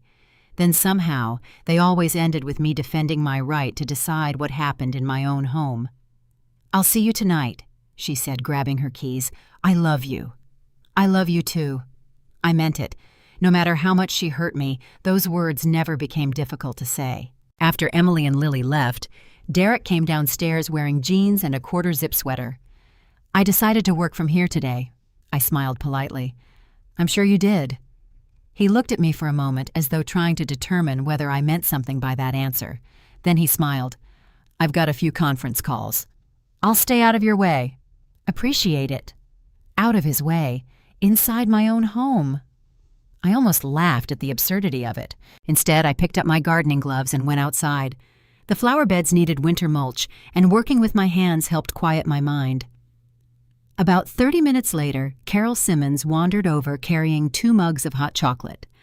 "I figured you could use something warmer than coffee." I smiled. "You always know exactly what I need." She handed me one of the mugs before lowering her voice. "I saw another visitor at your place Friday." My hand stopped moving. "What visitor?" "Gray sedan. Middle-aged man. He was carrying a briefcase." I thought immediately of the representative from Franklin Home Investment Group. "He wasn't here very long." Carol frowned. "But when he left, he looked confused." I smiled faintly. "That's probably because I asked him to leave." She laughed. "Good." Then her smile faded. "Safra, I hope you don't mind me saying this. You know you can tell me anything." She looked toward my house. "I don't trust that Derek." I was quiet. "What makes you say that?" "He talks too much." That wasn't the answer I expected. "What do you mean?" "He tells people things they never asked." "About the house, about renovations, about investment, about plans." Carol shook her head. "People who actually own something don't usually spend so much time convincing everyone else they do." Thomas used to say wisdom often sounded simple. Carol had just proven him right. Before we finished our drinks, another memory came back to her. "Oh, I almost forgot." "What?" "He asked Frank Henderson something strange last week." "What?" "He wanted to know whether Frank had ever challenged a county property assessment." I frowned. "Why would Derek ask that?" Carol shrugged. "Frank thought he was just making conversation." I didn't. Not anymore. Every question Derek asked had a purpose. I simply hadn't figured out the destination yet. After Carol left, I decided to do something I had been avoiding. I logged onto the Franklin County property website using my own computer, the same website Lily had accidentally discovered on Derek's laptop. Everything appeared normal. Owner name Safra Catz, property status, owner occupied, tax exemption, senior owner occupancy. Nothing seemed wrong, yet something bothered me. I printed the page anyway, then another, then the assessment history. Finally, I placed everything into a folder marked County Records, December. If Derek wanted paperwork, I intended to know exactly which paperwork interested him. Around lunchtime, I heard voices in the garage. Not one voice, 2. I quietly stepped through the laundry room without making a sound. The garage door wasn't completely closed. Through the narrow opening, I could see Derek speaking with a man wearing a navy jacket. The man handed Derek several documents. I couldn't hear everything, only pieces. County office, verification, assessment. Then the visitor pointed toward the house. Derek nodded. A few seconds later, the man drove away. By the time Derek entered through the garage door, I was already standing in the kitchen pouring iced tea. He smiled as though nothing unusual had happened. "Beautiful afternoon." "It is." "Were you outside for a while?" He nodded. "I had someone stop by." I noticed. He looked directly at me. "Oh, who was he?" "A business contact." "What kind of business?" "Consulting." There it was again. The answer that answered nothing. I simply nodded. "Interesting." That afternoon, after Derek disappeared into Thomas's old office, I walked into the garage. The concrete floor still held fresh tire marks from the visitor's car. Near the workbench lay a folded piece of paper. It had probably fallen from someone's folder. I picked it up. Only the top corner remained visible because it had folded over itself. Across the top, I could clearly read 3 words: Assessor Review Request. My pulse quickened. Before I could unfold it completely, footsteps sounded behind me. Derek. He stopped just inside the garage. "Oh, I've been looking for that." I looked down at the paper. "You dropped it." "Must have. I didn't hand it over immediately. What is it? Nothing important." I slowly unfolded the page. Before I could read more than the title, Derek stepped closer. "That's confidential." His voice remained polite, but it carried an edge I hadn't heard before. I looked at him. "Confidential to whom?" "My client." "You're working with a client involving assessor reviews." "Something like that." He extended his hand. I should probably take that. For several long seconds, neither of us moved. Finally, I folded the paper again and handed it back. Not because I trusted him, because I wanted him to keep believing I knew less than I actually did. He slipped it into his jacket pocket. Thanks. As he walked away, one thought kept repeating in my mind. Assessor. Again. Everything kept leading back to county tax records. That evening, after everyone had gone to bed, I called Robert. He answered on the second ring. Everything all right? I found something. I told him about the visitor, the document, the title, the conversation. Robert became unusually quiet. Finally, he spoke. Safra, I think we're getting close. Close to what? Understanding what he's trying to accomplish. What do you mean? There are legitimate reasons someone might request an assessor review, and illegitimate ones.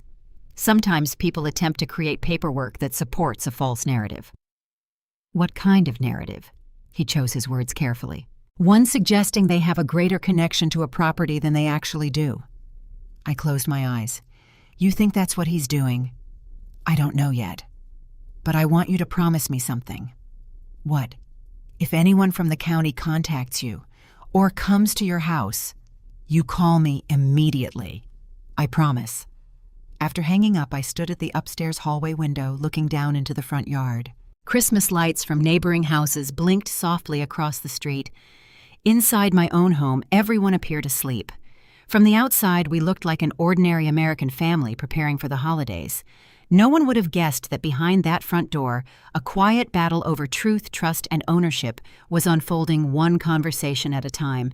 As I turned away from the window, I noticed a faint light beneath the downstairs office door. Derek was still awake, still working, still making plans, and although I couldn't prove it yet, every instinct I possessed told me those plans were about to collide with something he hadn't anticipated. Someone inside the county government was beginning to notice the same irregularities I had. Neither Derek nor I knew exactly when that moment would come, but I could feel it drawing closer, like distant thunder before a storm finally reaches your front porch. December arrived with the first real snowfall of the year. Normally, I loved that first snow. Thomas used to wake me before sunrise just so we could watch the neighborhood disappear beneath a blanket of white. He always insisted the world looked kinder after fresh snow. That year, however, nothing felt kind, not even the silence. By then, Derek had settled into a routine that made it seem as though he had lived in my house for years. He parked in the driveway without asking. He answered the front door before I could. Delivery drivers greeted him by name. Even the UPS driver said one afternoon, "Morning, Mr. Lawson," as if Derek were the homeowner. Each small moment chipped away at something invisible, not my legal ownership, my confidence. One Saturday morning, I came downstairs to make oatmeal and found every family photograph from the hallway spread across the dining room table. My breath caught. What happened? Emily looked up from a cardboard box. We're updating. I stared at the photographs. Pictures of Thomas holding Emily on his shoulders, our 25th anniversary, Lily as a toddler covered in birthday cake, Thomas standing beside the maple tree after we planted it. Every frame had been removed from the wall. Why are these down? Derek walked in carrying a tape measure. We're creating a cleaner look. A gallery wall is dated. I looked directly at him. I wasn't aware my hallway needed your approval. He smiled. It doesn't. We're just trying to freshen things up. Emily held up a large abstract painting. I found this online. It'll make the entrance look so much more modern. I gently picked up the photograph of Thomas and me on our wedding day. This stays, Emily sighed. Mom, no. This isn't decorating. This is erasing. Her expression hardened. No one's erasing, Dad. Then why are all his pictures on the table? She didn't answer. Instead, Derek stepped closer. What Emily means is that homes evolve. I turned toward him. My marriage isn't a decorating theme. Silence filled the room. Finally, I carried every photograph back upstairs myself. I rehung them exactly where Thomas and I had chosen years earlier. When I finished, my shoulders ached, not from lifting frames, from defending memories. That afternoon, another boundary disappeared. I returned from the pharmacy carrying 2 small bags. As I reached the front porch, I realized my key no longer worked. I tried again. Nothing. The lock wouldn't turn. For a moment, I simply stared at the doorknob. Then Derek opened the door from inside. "Oh, there you are." I held up my key. "What happened?" "We replaced the front lock." Every muscle in my body froze. "You what?" Emily appeared behind him. "We meant to tell you." I looked from one to the other. "You changed the locks." "The old one kept sticking." "I've lived with that lock for 12 years. It wasn't unsafe." Derek reached into his pocket. "We had new keys made." He handed me one. "There." Problem solved. I didn't take it immediately.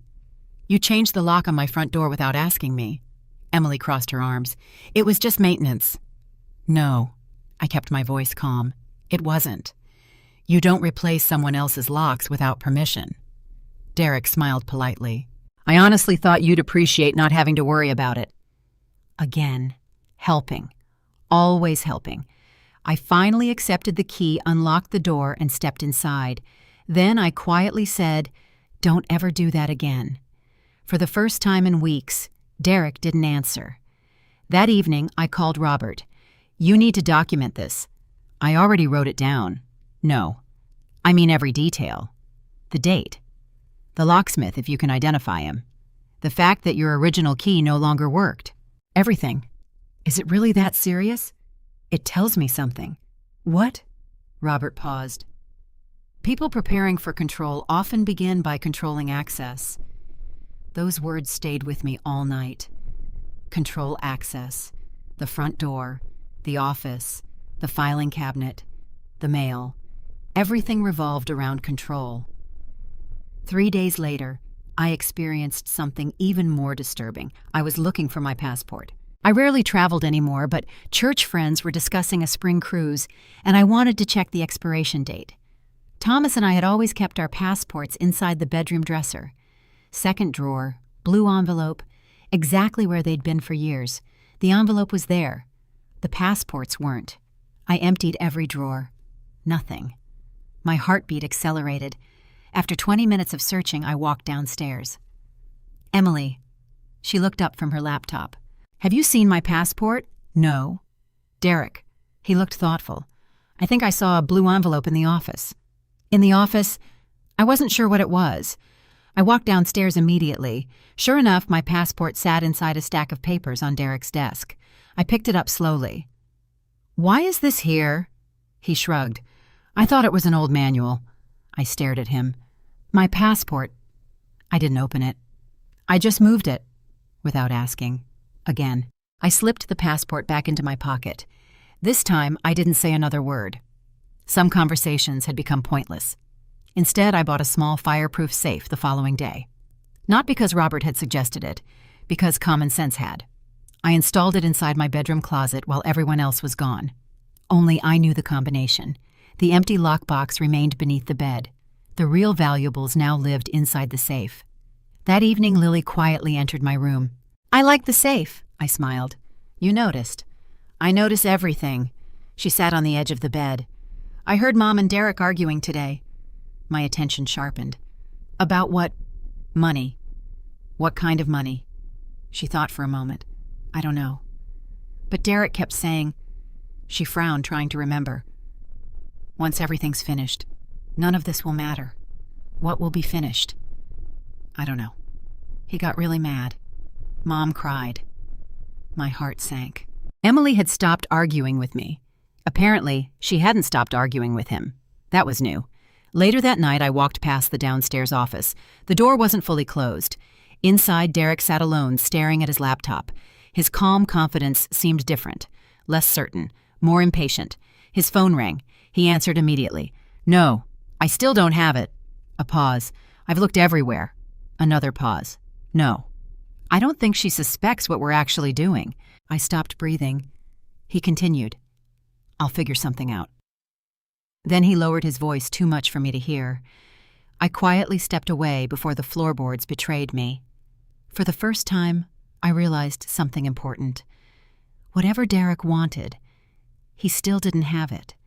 And whatever he was searching for, He believed it was hidden somewhere inside my house. The next afternoon, Robert called. His voice sounded unusually serious. "I've finished checking Derek's background." I gripped the phone tighter. "What did you find?" He wasn't entirely truthful about his career. I assumed as much. He did work in real estate, but not the way Emily described. "What do you mean?" Robert sighed. "He wasn't primarily selling homes. He specialized in distressed properties." I frowned. "I don't understand."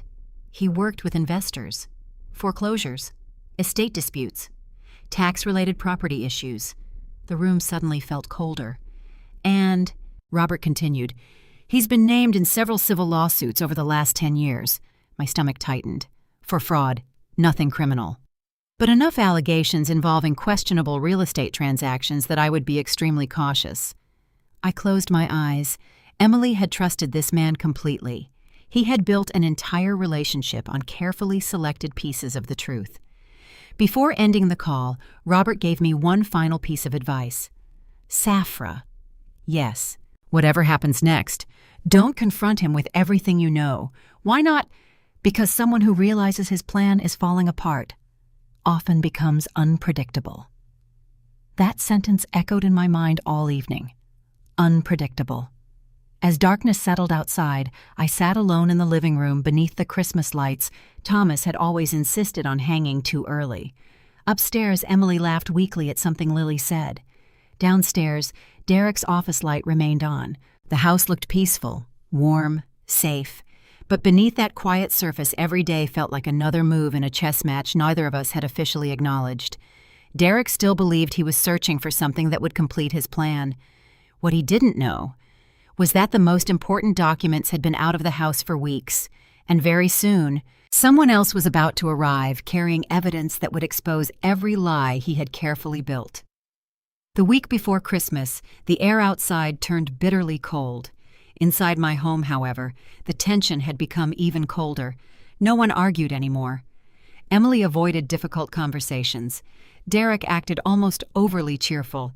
Lily watched everyone with quiet concern, and I continued pretending I knew less than I actually did. Looking back now, I realize all four of us were waiting for something. We just didn't know it would arrive on a gray Wednesday morning.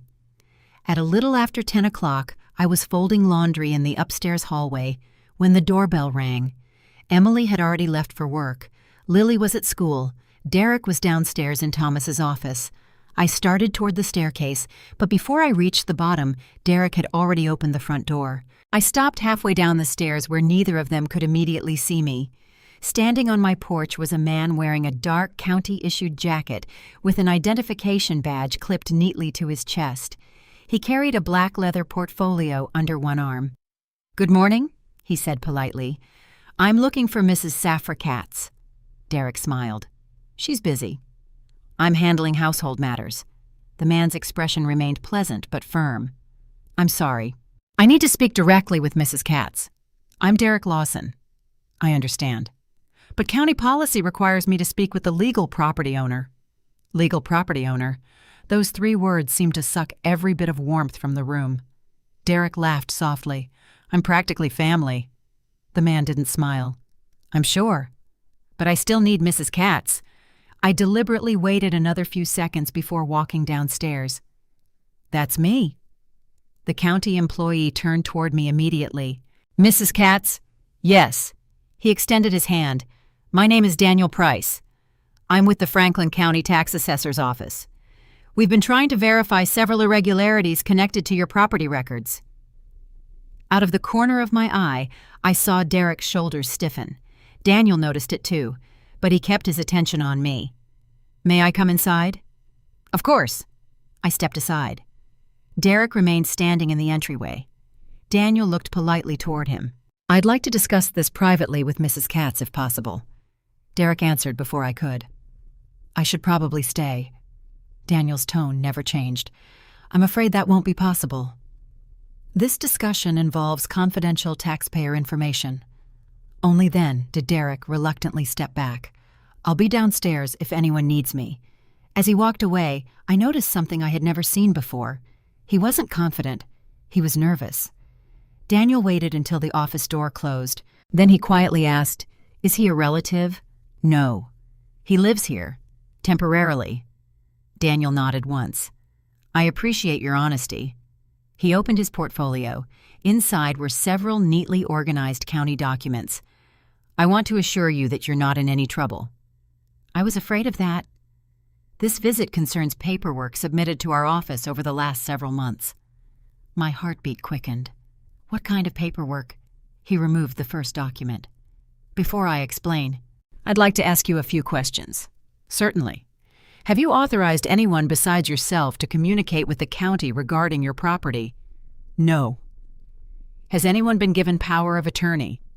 "No." "Have you transferred any ownership interest in your home?" "No." "Have you signed any documents relating to tax exemptions, ownership changes, mailing address updates, or property representation within the past 6 months?" "No." Daniel wrote several notes. Then he looked directly into my eyes. "Mrs. Catz." "That's exactly what I hoped you would say."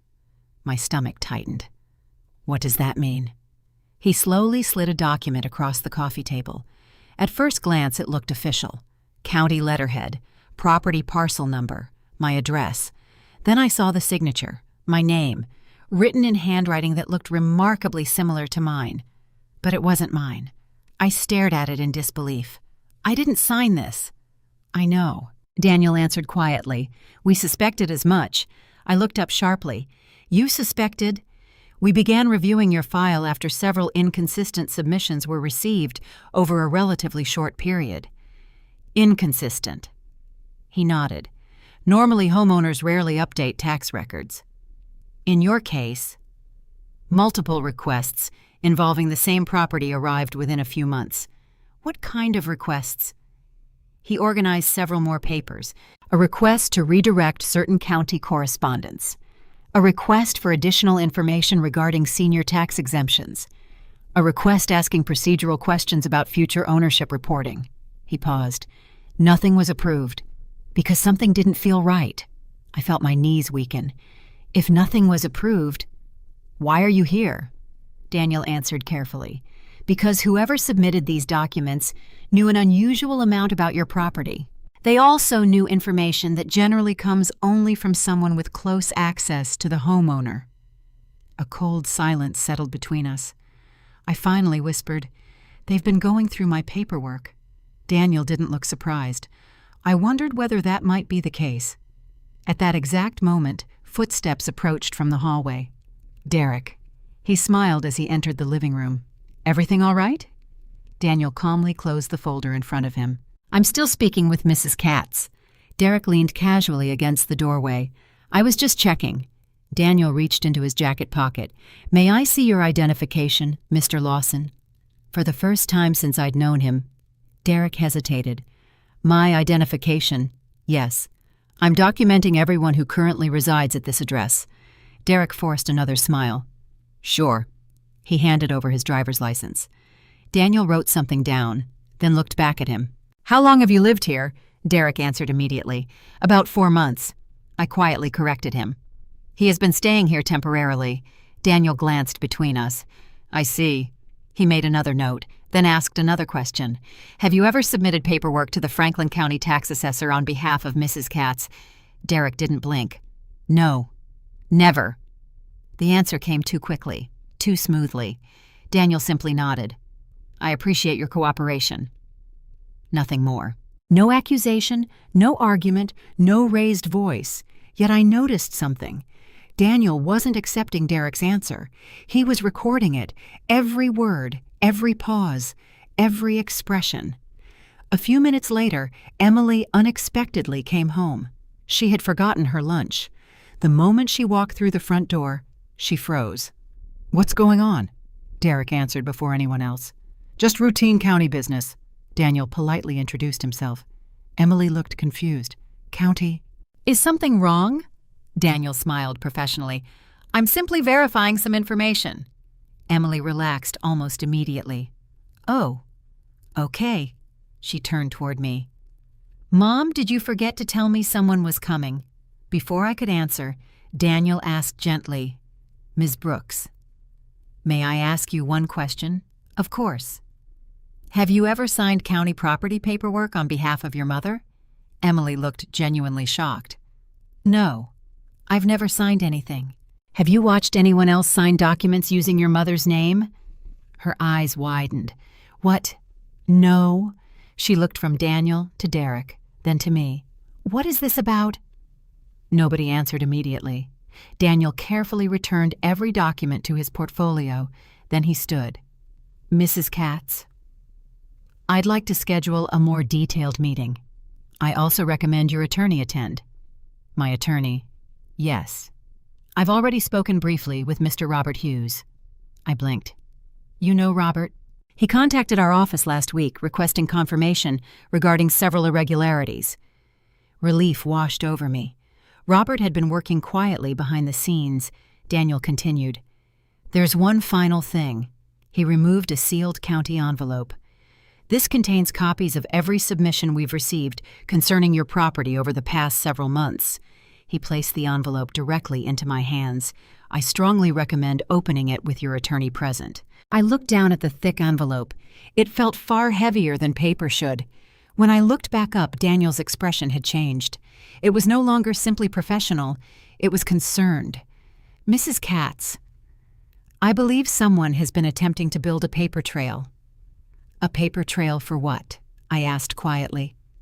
Daniel held my gaze for a long moment before answering. That's exactly what we're going to determine. He thanked me for my time and walked toward the front door. Just before leaving, he turned back one last time. Oh, one more thing. If anyone asks you to sign any property-related documents before we meet again, don't. The front door closed softly behind him. The house fell completely silent.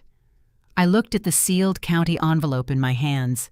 Emily stared at me, confused and frightened. Across the room, for the first time since he had entered my home months earlier, Derek Lawson wasn't smiling. The color had completely drained from his face, and in that moment, I knew whatever was inside that envelope terrified him far more than it frightened me. For nearly a full minute after Daniel Price walked out the front door, no one moved. The silence inside my living room felt heavier than anything I had experienced since Thomas's funeral. The thick county envelope rested in my hands. Emily stood frozen beside the staircase, still holding her purse. Derek remained near the hallway, his face unusually pale. No one spoke. Finally, Emily broke the silence. Mom? She looked from me to the closed front door. What was all that about? I looked at the envelope. I don't know everything yet. But apparently someone has been submitting paperwork about my house. Emily laughed nervously. There has to be some mistake. I wished I believed that. Before I could answer, Derek stepped forward. County offices mix things up all the time. They probably mailed the wrong file. His voice sounded calm. Too calm.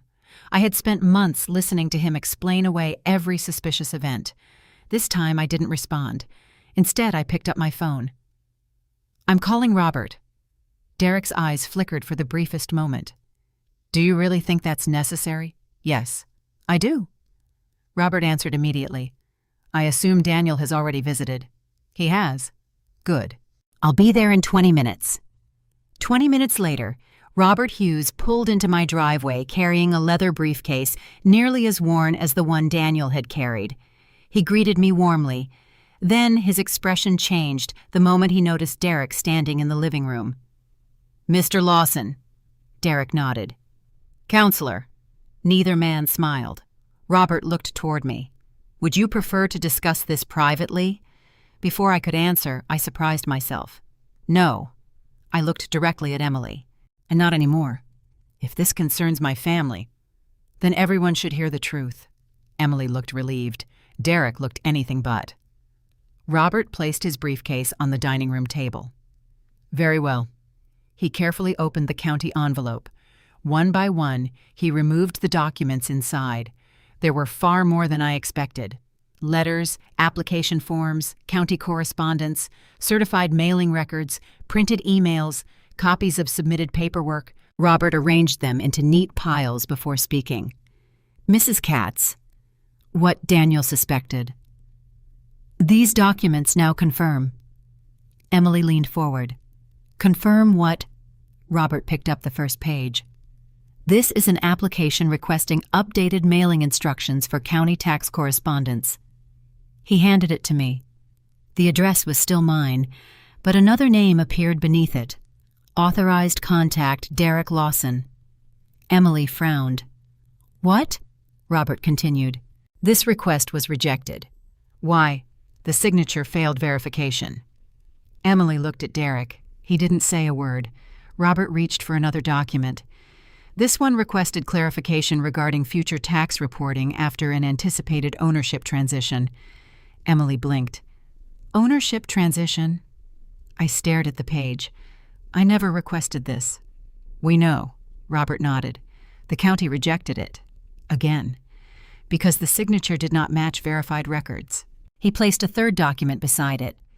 This submission requested duplicate assessment records be mailed. Recipient, Derek Lawson. The room fell silent again. Emily slowly turned toward Derek. Derek. His answer came immediately. I've never seen those papers. Robert calmly slid another sheet across the table. This is the certified mailing receipt.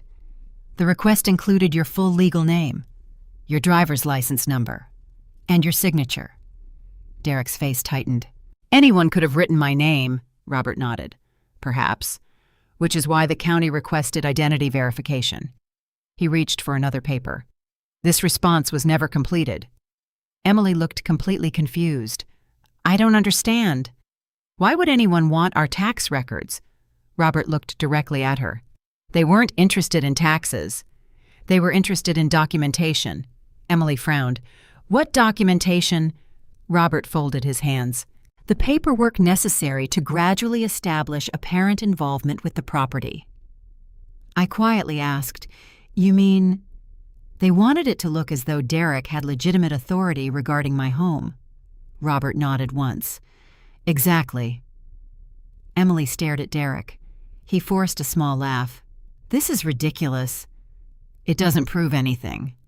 Robert calmly continued. No, not by itself. He reached into another folder. But this helps. He placed several enlarged photographs onto the table. I recognized them immediately. My signature, several different documents, each one slightly different. Emily leaned closer. They all look like Mom's. Robert looked at her gently. They're close, but not identical. He pointed carefully. The angle of the S. The pressure on the final Z. The spacing between first and last name. He compared them beside my driver's license, then beside my original deed, then beside the questioned documents.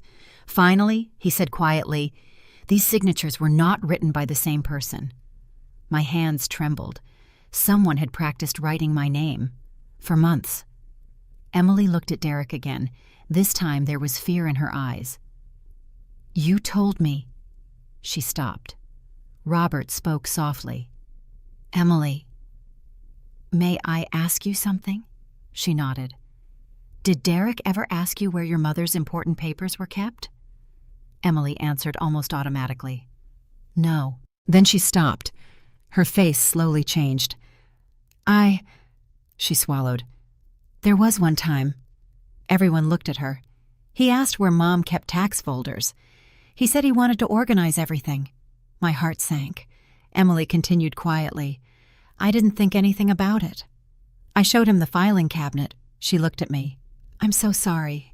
I reached for her hand, not because everything was forgiven, because I could see genuine horror spreading across her face. For the first time, she was beginning to understand.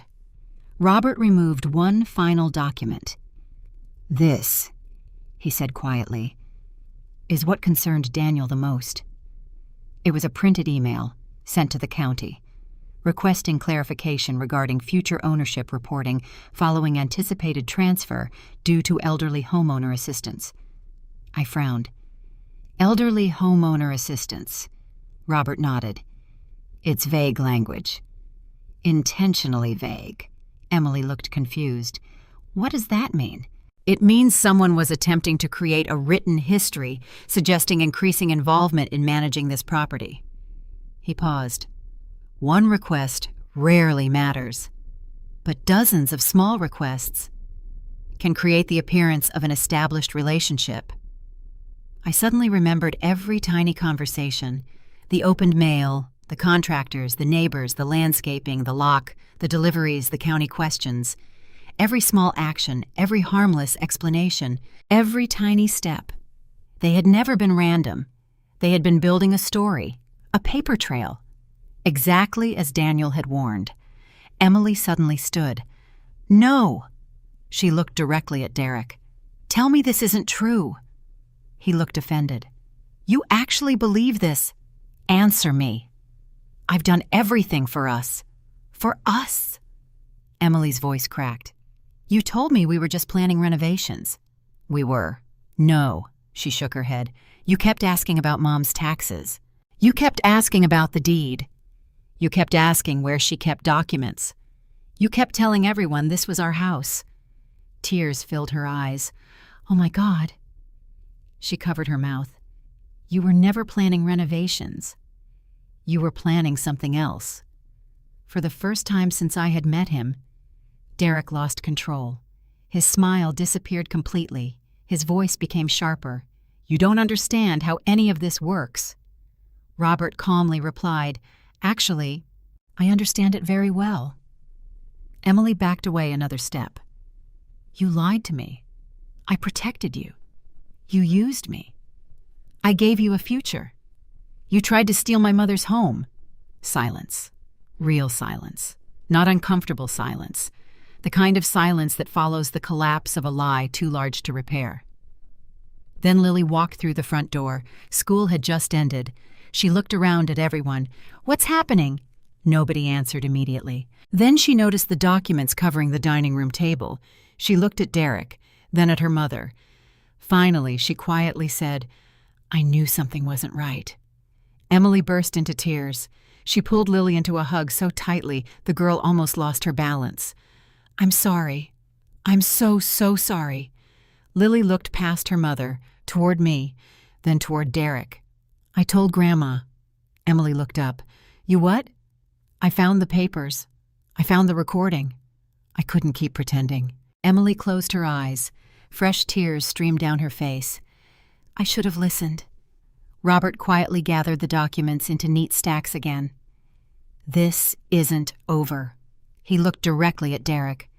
"The county has preserved every submission, every mailing, every signature, every communication." Daniel had been right. Someone had noticed long before any damage became permanent. Now, every carefully constructed lie stood exposed on the dining room table. And for the first time since Derek Lawson walked through my front door, he no longer looked like a confident man with a plan. He looked like a man running out of excuses. No one spoke for several seconds after Robert finished arranging the documents. The dining room table looked less like the place where my family had shared Thanksgiving dinners for decades and more like a courtroom. Every piece of paper told part of the story, every rejected request, every forged signature, every inquiry about ownership, every carefully worded email. Together they painted a picture that none of us could ignore. Emily slowly let go of Lily and turned toward Derek. There was no anger in her face anymore, only disbelief. "I want you to tell me the truth." Derek took a slow breath. "I already have." "No," she shook her head. "You've been lying for months." "I haven't." "You told me those county forms were about lowering Mom's taxes." "They were." "You told me the contractors were only giving renovation estimates." "They were." "You told me you wanted to make this house safer." "I did." Emily's voice grew steadier with every sentence. "Then why were you asking about ownership? Why were you trying to receive county mail? Why were you studying my mother's signature?" For the first time since I had met him, Derek didn't answer immediately. Instead, he looked at me, then at Robert. Finally, he laughed. It wasn't a warm laugh. It wasn't even convincing. It sounded tired. "So this is what we're doing." "What does that mean?" Emily asked. "We're pretending I'm some criminal." Robert calmly closed his briefcase. "No one is pretending anything. The documents speak for themselves." Derek folded his arms. "Documents can be misunderstood." Robert nodded. They can. Which is exactly why the county preserved every version. He pulled one final folder from his briefcase. I received this from Daniel Price shortly before coming here. Derek's eyes narrowed. Robert placed several printed pages on the table. They include timestamps, submission history, electronic filing records, and IP address information. Derek's expression changed, only slightly, but I saw it. Robert continued, every rejected online submission originated from the same residential internet connection. He looked around the room. This house. Emily frowned. Our Wi-Fi. Yes. She slowly turned toward Derek. You said you only used your laptop for work. I did. Then why were county documents being submitted from our internet? Derek remained silent. Robert spoke again. The county also recorded multiple failed attempts to verify electronic signatures. Emily looked confused. What does that mean? It means someone repeatedly tried to submit forms that failed identity verification. Robert paused.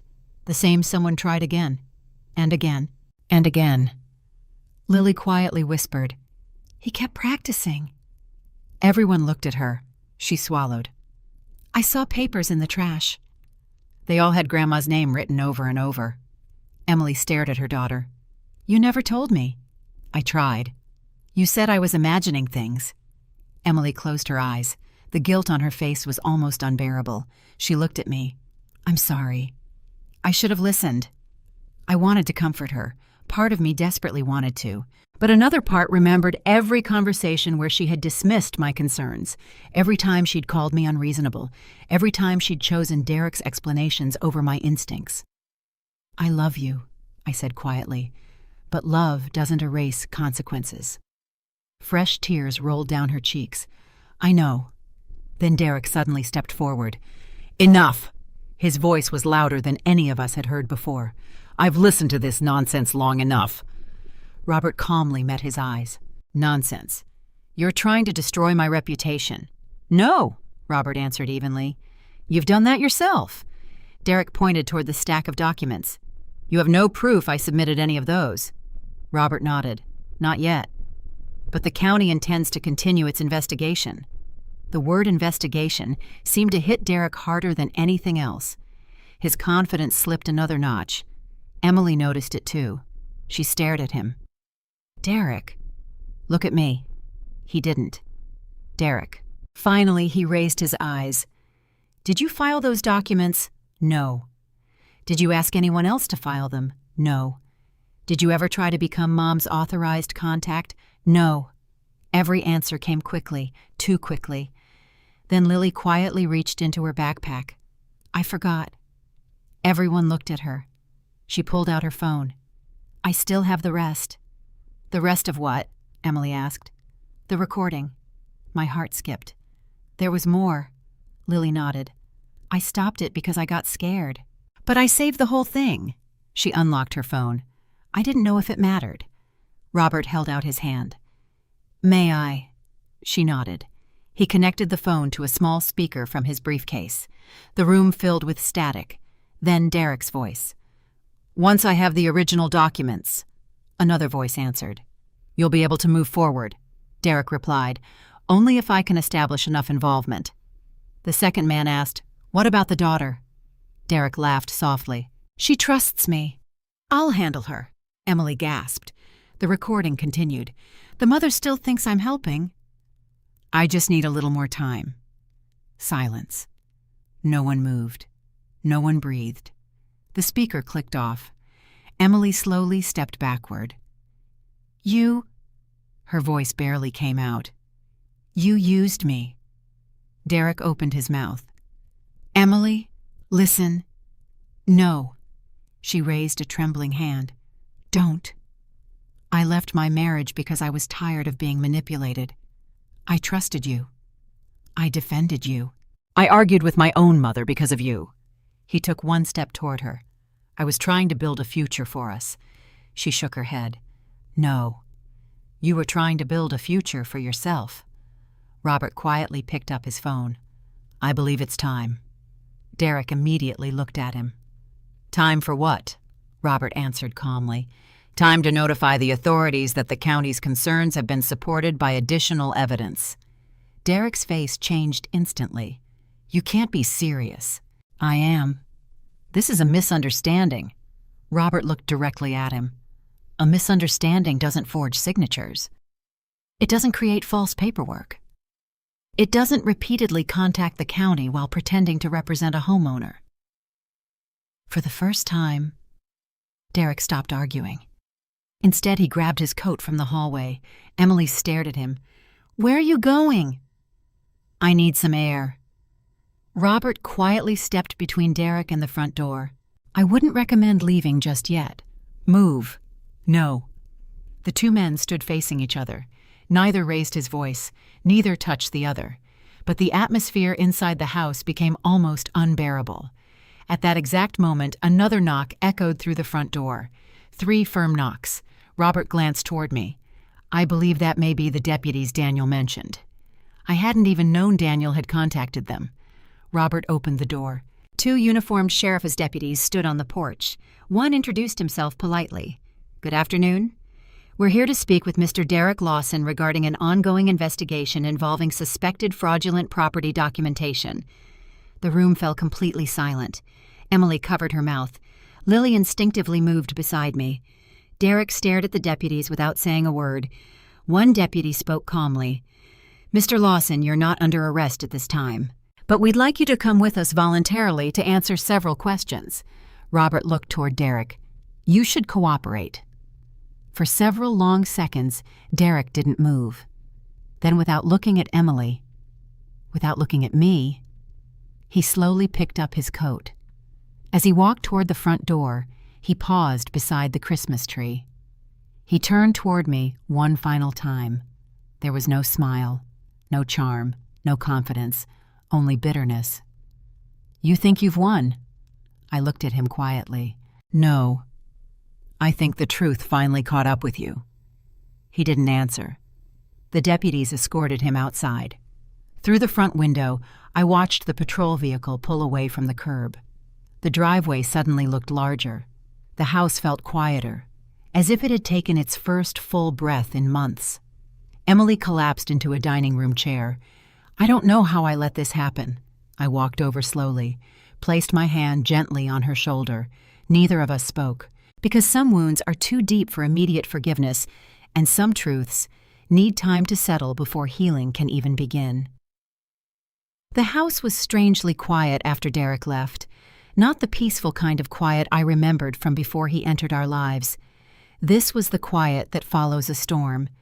The walls were still standing, the roof was still intact, but everything inside had been shaken. For the first 2 days, Emily barely left her bedroom. She called work and asked for personal leave.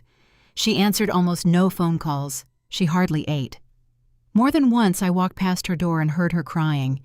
Every mother's instinct told me to go in, to hold her, to tell her everything would be all right. But another voice, Thomas's voice, the one I still carried in my heart, reminded me of something he often said when Emily was young: comfort doesn't always teach the lesson. Sometimes people needed to sit with the consequences of their choices before they could truly change. So I waited. Not because I stopped loving my daughter, because I loved her enough not to rescue her from the truth. Lily handled everything differently. She became quieter than usual. She helped around the house without being asked.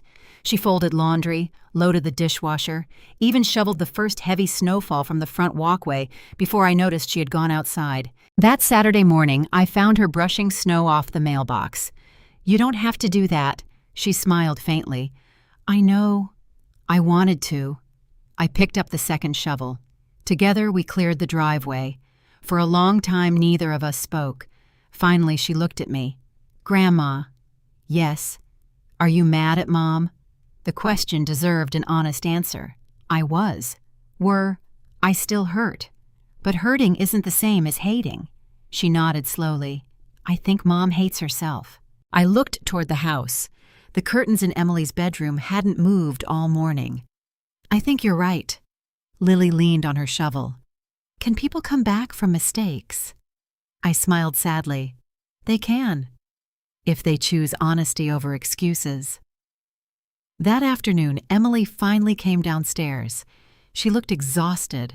Her eyes were swollen.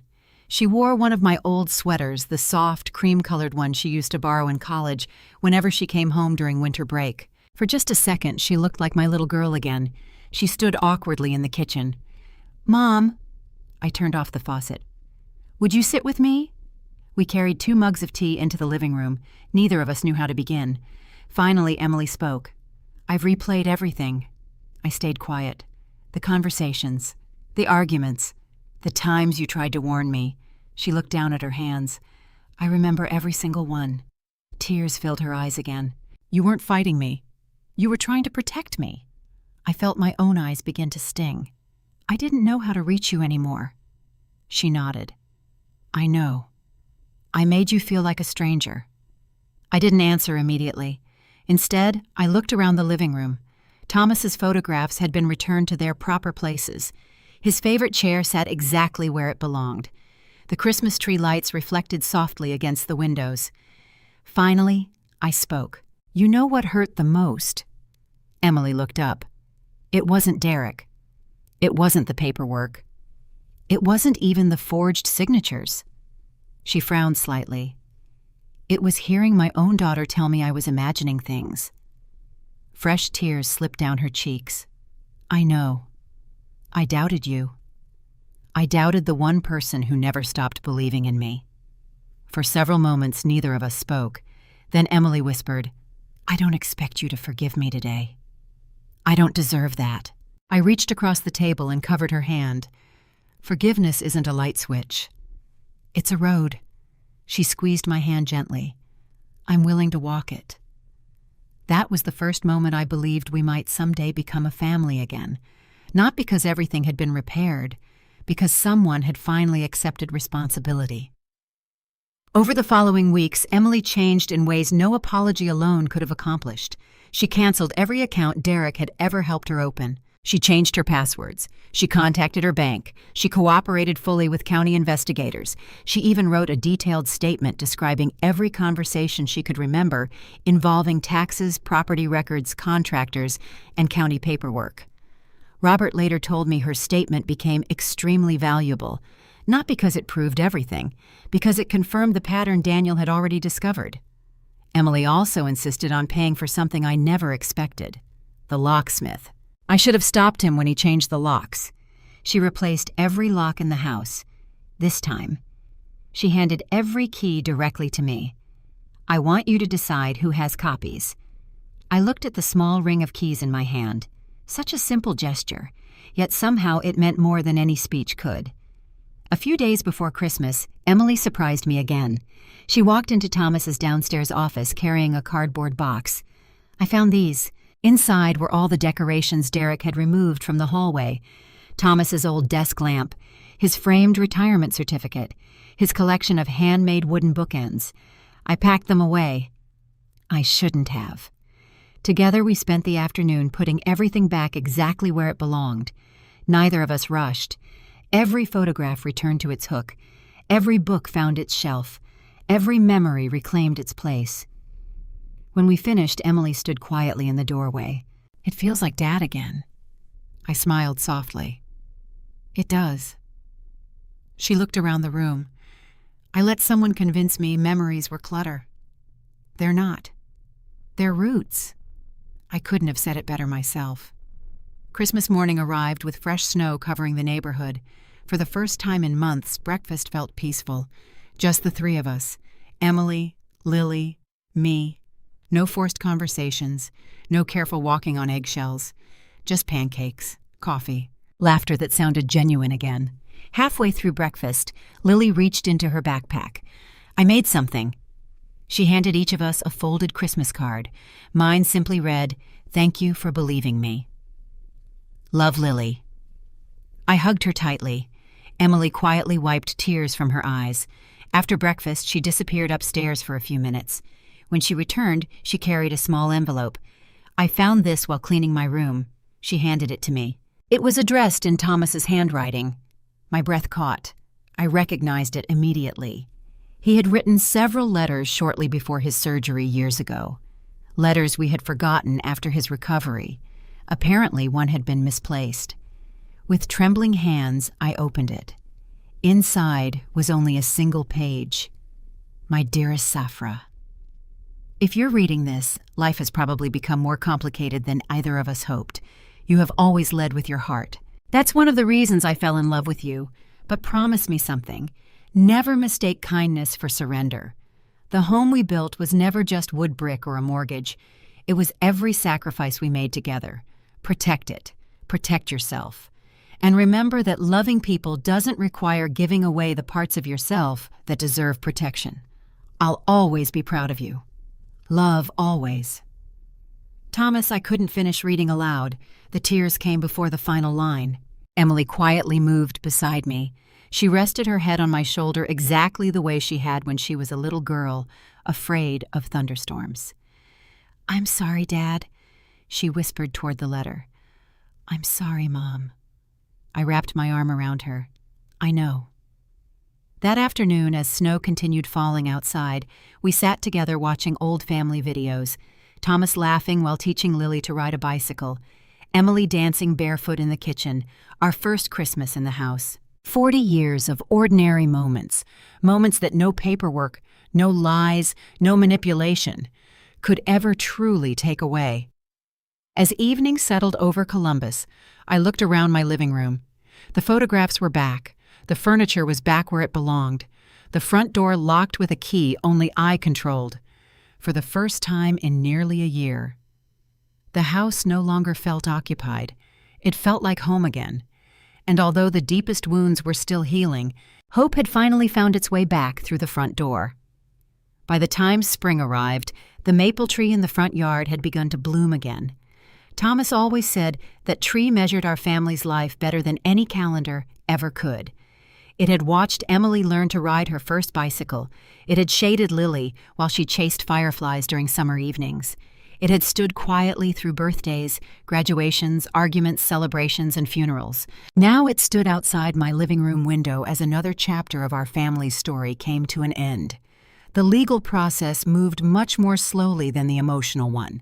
Over the following months, Daniel Price remained in contact with Robert Hughes. Franklin County completed its internal review confirming that every questionable submission involving my property had been rejected before any legal changes could take effect, because county employees noticed inconsistencies early in the process. My ownership never changed, my tax records remained intact, and no unauthorized updates were accepted. When Daniel called to tell me the review had officially concluded, I thanked him for something that had been on my heart for a long time. "You didn't ignore your instincts," he chuckled softly. "Mrs. Catz' paperwork tells stories." It was the story that didn't make sense. Those words stayed with me. Sometimes the truth isn't hidden inside one dramatic piece of evidence. Sometimes it's hidden inside dozens of tiny details that simply don't belong together. As for Derek Lawson, I never saw him inside my home again. I later learned through Robert that county investigators had shared their findings with the appropriate authorities. I don't know every consequence Derek faced afterward, and honestly, I stopped wanting to know. There came a point when learning more about him no longer helped me heal. Some people deserve justice, not your lifelong attention. Emily, however, remained. Not because I immediately welcomed everything back to normal. Nothing about what happened was normal. Trust isn't rebuilt with apologies. It's rebuilt with consistency. And Emily understood that. Without me asking, she found a full-time position at another dental practice across town. She started saving money. Every month she contributed toward household expenses while she and Lily remained with me. Not because I demanded it, because she insisted. One evening she placed an envelope on the kitchen table. Inside was a handwritten list: household budget, utilities, groceries, property taxes, maintenance fund. She looked at me nervously. "I know I can't erase what happened, but I want to help carry the responsibilities I ignored." I smiled. For the first time in a very long while, I saw not the frightened woman who had followed Derek's promises, but the responsible daughter Thomas and I had raised. Several months later, Emily surprised me again. She came into the living room holding a brochure for an apartment. "I think we're ready." I looked at the pictures.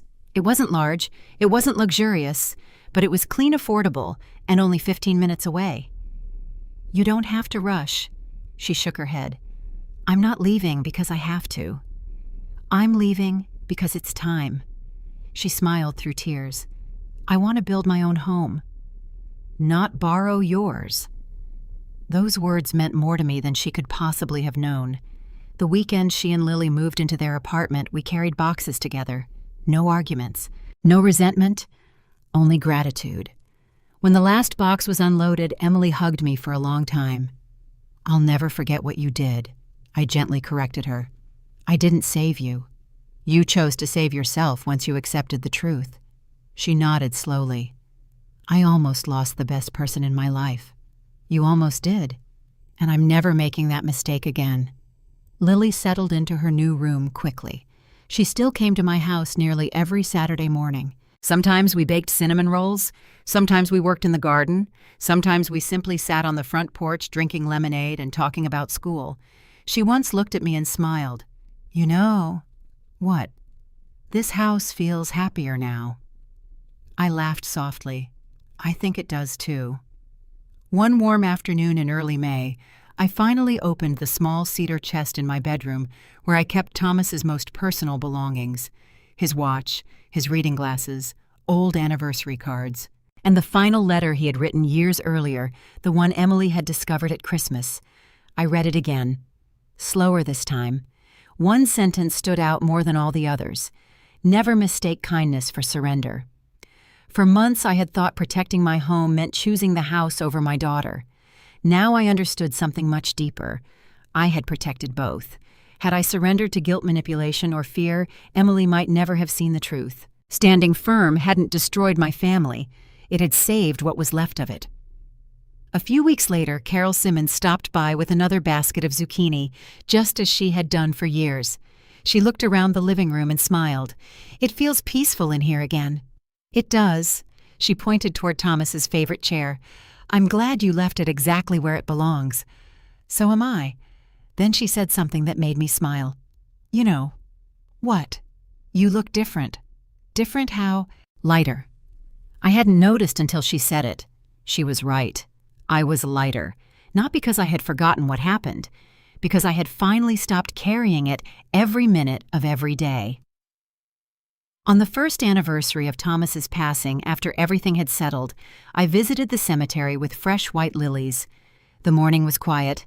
Birds sang somewhere beyond the rows of headstones. I knelt beside his grave and smiled. We're all right. The words came easier than I expected. Emily's all right. Lily's growing into an incredible young woman. And the house, I laughed softly. The house is still ours. The breeze moved gently through the trees, as if carrying my words somewhere I couldn't see. For the first time since losing him, I walked away from the cemetery without feeling alone, because I realized something. Thomas had never truly left the home we built together. He lived in every lesson he taught us, every value he defended, every decision that reminded me to stand with courage instead of fear. Today, when I sit on my front porch, watching the maple trees sway in the afternoon breeze, I no longer see the house as simply a building. I see decades of ordinary love, birthday candles, homework at the kitchen table, late-night conversations, Sunday dinners, forgiveness, second chances. The walls didn't protect those memories. The people inside them did. And if there's one thing this experience taught me, it's that growing older doesn't mean surrendering your voice. It doesn't mean giving away your judgment simply to keep the peace. Love without boundaries isn't kindness. Sometimes it's permission for the wrong people to take what they never earned. I'm still kind. I'll always be kind. But now I understand that kindness becomes far more powerful when it's protected by wisdom. And every morning when I unlock my own front door, step onto my own porch, and watch the sunlight fall across the bricks Thomas laid with his own hands, I quietly remind myself of something I will never forget. No one should ever make you feel like a guest in the home you built with your own life. If you've stayed with me through this story, I hope you'll carry one lesson with you long after this video ends. Family is one of life's greatest blessings, but love should never require you to surrender your dignity, your judgment, or your boundaries. Too often, especially as we grow older, we're told that saying no is selfish, that protecting ourselves is unkind, or that keeping peace matters more than speaking the truth. I don't believe that anymore. Trust is precious, but trust should be earned, not assumed. The people who truly love you will respect your boundaries, your memories, and your right to make decisions about your own life. They won't pressure you, dismiss your concerns, or make you feel guilty for protecting what you've worked a lifetime to build. If you've ever ignored that quiet voice inside you because you were afraid of hurting someone you loved, I hope my story reminds you to listen to it. Sometimes your instincts notice what your heart doesn't want to accept. Paying attention isn't being suspicious, it's being wise. And if you've made mistakes like Emily did, remember this too. Real healing begins the moment we stop making excuses and start accepting responsibility. Genuine apologies are important, but lasting change is shown through consistent actions, humility, and a willingness to rebuild trust one day at a time. Life gives us second chances, but they come with lessons. Mine taught me that kindness and strength are not opposites. The strongest people are often the kindest because they know exactly where love ends and healthy boundaries begin. Thank you so much for spending this time with me. If this story touched your heart, I'd truly love to hear your thoughts. Have you ever experienced a situation where someone tried to take advantage of your trust? Or where you had to stand up for yourself, even against family? Share your story. In the comments, I read as many as I can. If you enjoyed this journey, please like the video, subscribe for more heartfelt family dramas, and let me know where you're watching from and what time it is in your part of the world. Until next time, take good care of yourself and the people who truly deserve a place in your heart. Maybe we can make this space useful again, he said gently. Useful again. As if grief had no use, as if memory was clutter, as if my husband's absence created an opening for him. That night, I stood in the hallway after everyone had gone to bed and looked into the office. The blue glow from Derek's monitor blinked in the dark like an eye that refused to close. I whispered, "I'm sorry, Thomas." For the first time since Emily moved in, the house did not feel fuller. It felt occupied. And deep down beneath all my excuses and all my motherly patience, I knew Derek Lawson had not come into my home because he needed a place to stay. He had come in because he saw something he wanted, and he had already begun teaching my daughter to believe he deserved it. Emily stood beside him, glowing with nervous pride. "Well," she asked me softly, "isn't he wonderful?" Derek smiled at me then, warm and practiced. "You have a beautiful home," he said. I smiled back because I had been raised to be polite.